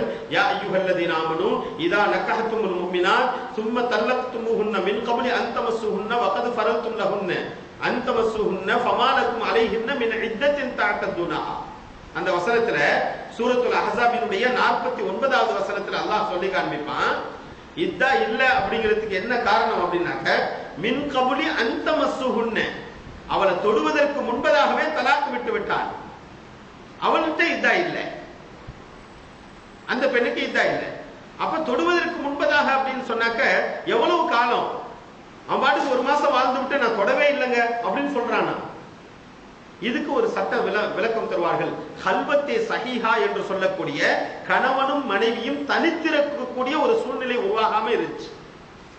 இவர் எங்க இருந்தாரு, அவங்க எங்க இருந்தாங்க, திருமணம் ஆச்சு அப்படியே தலாக் ஆயிடுச்சு. அல்லது திருமணம் ஆச்சு ஒரே ஒரு இடத்துல தான் இருந்தாங்க, ஆனா 2 பேரும் இணையல, கொஞ்ச நேரம் கூட தனிமையை மேற்கொள்ளல. அவங்க உடலுறவு கொண்டாங்களோ கொள்ளலையோ, ஆனா தனிமையை மேற்கொள்ளல. இப்படிப்பட்ட சூழ்நிலையில் இவங்களுடைய ஹக்கிலே இதா என்பது இல்லை என்று மார்க்கம் சொல்லி காட்டுகின்றது. சங்கைக்குரியவர்களே, இத்தாவினுடைய சூழ்நிலையில கடைபிடிக்க வேண்டிய சில விஷயங்கள். இதா தலாக்கு விடப்பட்டதற்கு பிறகு அல்லது கணவன் இறந்ததற்கு பிறகு எங்க இதா இருக்கணும்னாக்க கணவனுடைய வீட்டில் தான் இதா இருக்கணும். குர்ஆனுடைய வசனம் இருக்கு, ஹதீஸ் இருக்கு, நிறைய டைம் இல்ல, நிறைய ஹதீஸ் இருக்கு. நசை ஷரீஃப்ல வருது, புகாரில வருது. அபூ சயீத் அல் குத்ரி ரலியல்லாஹு தஆலா அன்ஹு அவங்களுடைய சகோதரியுடைய விஷயத்துல பெருமானார் ஸல்லல்லாஹு அலைஹி வஸல்லம் அவங்கள்ட்ட கேட்கப்பட்டது. அவங்க பேரு ஃபரிஆ ரலியல்லாஹு தஆலா அன்ஹா. அவங்க என் கணவர், அவங்க பேசுறாங்க ஸல்லல்லாஹு அலைஹி வஸல்லத்திட்ட, என் கணவர்கிட்ட சில அடிமைகள் இருந்துச்சு, அந்த அடிமை ஓடி போயிட்டாங்க. அந்த அடிமையை பிடிக்கிறதுக்காண்டி என் கணவர் போனாரு. ஆனா அந்த அடிமையை பிடிக்க முடியல. அந்த அடிமைகள்லாம் என்ன செஞ்சாங்க, என்னுடைய கணவரை கொலை செஞ்சுட்டாங்க. இப்ப நான் இருக்கிறேன். அவங்க சொல்லக்கூடிய பாயிண்ட் தான், நாங்க இருக்கக்கூடிய அந்த வீடு எங்களுடைய வீடு இல்ல, அது மாதிரி என்னுடைய கணவன் செலவுக்காக வேண்டி எதுவும் கொடுத்து வைக்கல. அப்படி இருந்தும் நான் என்னுடைய தாய் வீட்டுக்கு போய் இதா இருக்கலாமா அப்படின்னு சொல்லி கேட்கிறாங்க. தகுந்த காரணம் இருந்துச்சு, போய் கேட்கிறாங்க. ஸல்லல்லாஹு அலைஹி வஸல்லம் சரின்னு சொல்லிட்டாங்க. அந்த பெண் இப்படி போனாங்க. திருப்பி அவங்கள கூப்பிட்டு, இல்ல இல்ல உன்னுடைய கணவன் வீட்டிலே நீ இரு அப்படின்ட்டாங்க. உன்னுடைய தாய் வீட்டுக்கு நீ போக கூடாது, இதா இருக்கக்கூடாது, உன்னுடைய கணவன் வீட்டிலே நீ இரு அப்படின்னு சொல்லிட்டாங்க. அந்த அபூ சயீத் குத்ரி ரலியல்லாஹு தஆலா அன்ஹு அவர்களுடைய சகோதரி சொல்றாங்க, 4 மாதம் 10 நாள் நான் என்னுடைய கணவன் வீட்டிலே இதா இருந்துட்டு அப்புறம் என் தாய் வீட்டுக்கு போனேன். எவ்வளவு முக்கியத்துவம் பாருங்க. நம்ம நினைச்ச மாதிரி என்ன செய்யக்கூடாது, அங்க இங்கெல்லாம் இருக்கக்கூடாது, கணவன் வீட்டில தான் இருக்கணும். பெண் ஏழையாக இருந்தால், ஏழையா இருக்கிறா, சம்பாதிக்க முடியல, இப்ப இன்னைக்கெல்லாம் என்ன வேலை போயிடும், ஜாப்பு போயிடும், அதெல்லாம் காரணம் இல்ல. சாப்பிடறதுக்கு வழி இல்லாம வேலைக்கு போனாதான் அனுமதிக்கப்பட்டது. சாப்பிடறதுக்கு வழி இல்லாம இருக்கணும், அதுக்கு உதவி செய்யறதுக்கு யாரும் இல்லாம இருக்கணும். இதான் மார்க்க சட்டம். எந்த உறவும் உதவியாக இல்லை, நிர்பந்த நிலை காரணமாக பகலில் மட்டும் வேலைக்கு போகலாம், நைட்ல போக கூடாது. எங்க போனாலும் வந்துடணும், போயிட்டு வந்துடணும், தேவையில்லாம. சரி, அப்படியே வெளியே போயிட்டு என்ன செய்யக்கூடாது. தலாக் விடப்பட்ட பெண் வேலைக்கு போறாங்க அப்படின்னு சொன்னாக்க அனுமதி இல்லை. தலாக் விடப்பட்ட கணவன் இறந்துட்டா கூட யாருமே இல்லை அப்படிங்கிறதுக்காக என்ன செய்யலாம், அவங்க வேலைக்கு பார்க்க சொல்லலாம். ஆனா தலாக் விடப்பட்ட பெண் வேலைக்கு போறதுக்கு அனுமதி இல்லை. ஏன் அப்படின்னு சொன்னாக்க, முற்றிலும் அந்த கணவனுடைய பொறுப்பு. தலாக்கினுடைய காலகட்டத்தில் அவளுக்கு உடை, உணவு, இருப்பிடம் எல்லாம் கொடுப்பது கணவனுடைய பொறுப்பு. அதனால அங்க இந்த பெண்ணுக்கு என்ன செய்யக்கூடாது, அனுமதி கிடையாது. அடுத்தபடியாக இத்தாவுடைய காலத்துல ஹஜ்ஜுக்கு போறதோ, உம்ராவுக்கு போறதோ, பண்டிகைக்கு தொழுக போறதோ, கல்யாணம் இந்த மாதிரி விசேஷங்களுக்கு போறதோ, கடத்தெருவு சுத்துறது, ஷாப்பிங் போறது, நோய் விசாரிக்க போறது, இந்த மாதிரி எந்த செயலையும் இத்தாவுடைய காலகட்டத்தில் செய்யக்கூடாது. நீண்ட விளக்கம் இருக்குது. எந்த செயலும் செய்யக்கூடாது. மருத்துவ தேவை இருந்துச்சுன்னா மட்டும், மருத்துவ தேவைக்காக வேண்டி இதா இருக்கக்கூடிய பெண், அல்லது வீட்டில் ஏதாவது தீப்பற்றி கொண்டது, நிர்பந்த நிலை, வீட்டை விட்டு வெளியேறணும் அப்படின்னு அப்போ உள்ள சூழ்நிலைக்காக வேண்டி இதா இருக்கிற பெண்ணு வெளியே போகலாம். அடுத்தபடியாக இத்தாவினுடைய கால அளவு குர்ஆன்ல சொன்ன மாதிரி தான் இருக்கிறமே ஒழிய நம்மளாம் நினைச்சுக்கிட்டு 40 நாளோ 10 நாளோ இருக்கக்கூடாது. அடுத்தபடியாக இத்தாவில் யாரை பார்க்கலாம், யாரை பார்க்க கூடாது அப்படின்னு சொல்லுவாங்க. இத்தாவில் யாரை பார்க்கலாம், யாரை பார்க்க கூடாது. எல்லா நாள்லயும் யாரை பார்க்கலாமோ அவங்களதான் இத்தாவிலையும் பார்க்கலாம். எல்லா நாள்லயும் யாரை பார்க்கறது ஹராமோ அவங்கள இத்தாவிலையும் பார்க்கறது ஹராம். எல்லாம் ஒரே சட்டம் தான். இத்தாவுக்குன்னு ஒரு தனி சட்டம் கிடையாது. மற்ற நாள்லயும் எப்படி மஹரம் பேணப்படுமோ, மஹரம் பயன்படுத்தப்படுமோ, அதே மாதிரிதான் இத்தாவுடைய காலகட்டத்தில். அது மாதிரி எல்லா நாட்களிலும் பெண்கள் முடி, குரலை மறைச்சு வைக்கணும், சத்தம் போடக்கூடாது. அது மாதிரி முடிய பெண்கள் மறைத்து வைக்கணும். இதெல்லாம் அதே மாதிரி இத்தாவுல என்ன செய்யணும், அதே சட்டம் தான். அது மாதிரி கணவன் இறந்ததுக்கு பிறகு இதா ஸ்டார்ட் ஆயிடும். கணவன் இறந்த பிறகு 3வது நாள் கழிச்சு எல்லாரும் வாங்க இத்தாவுல உட்கார வைக்க போறோம்.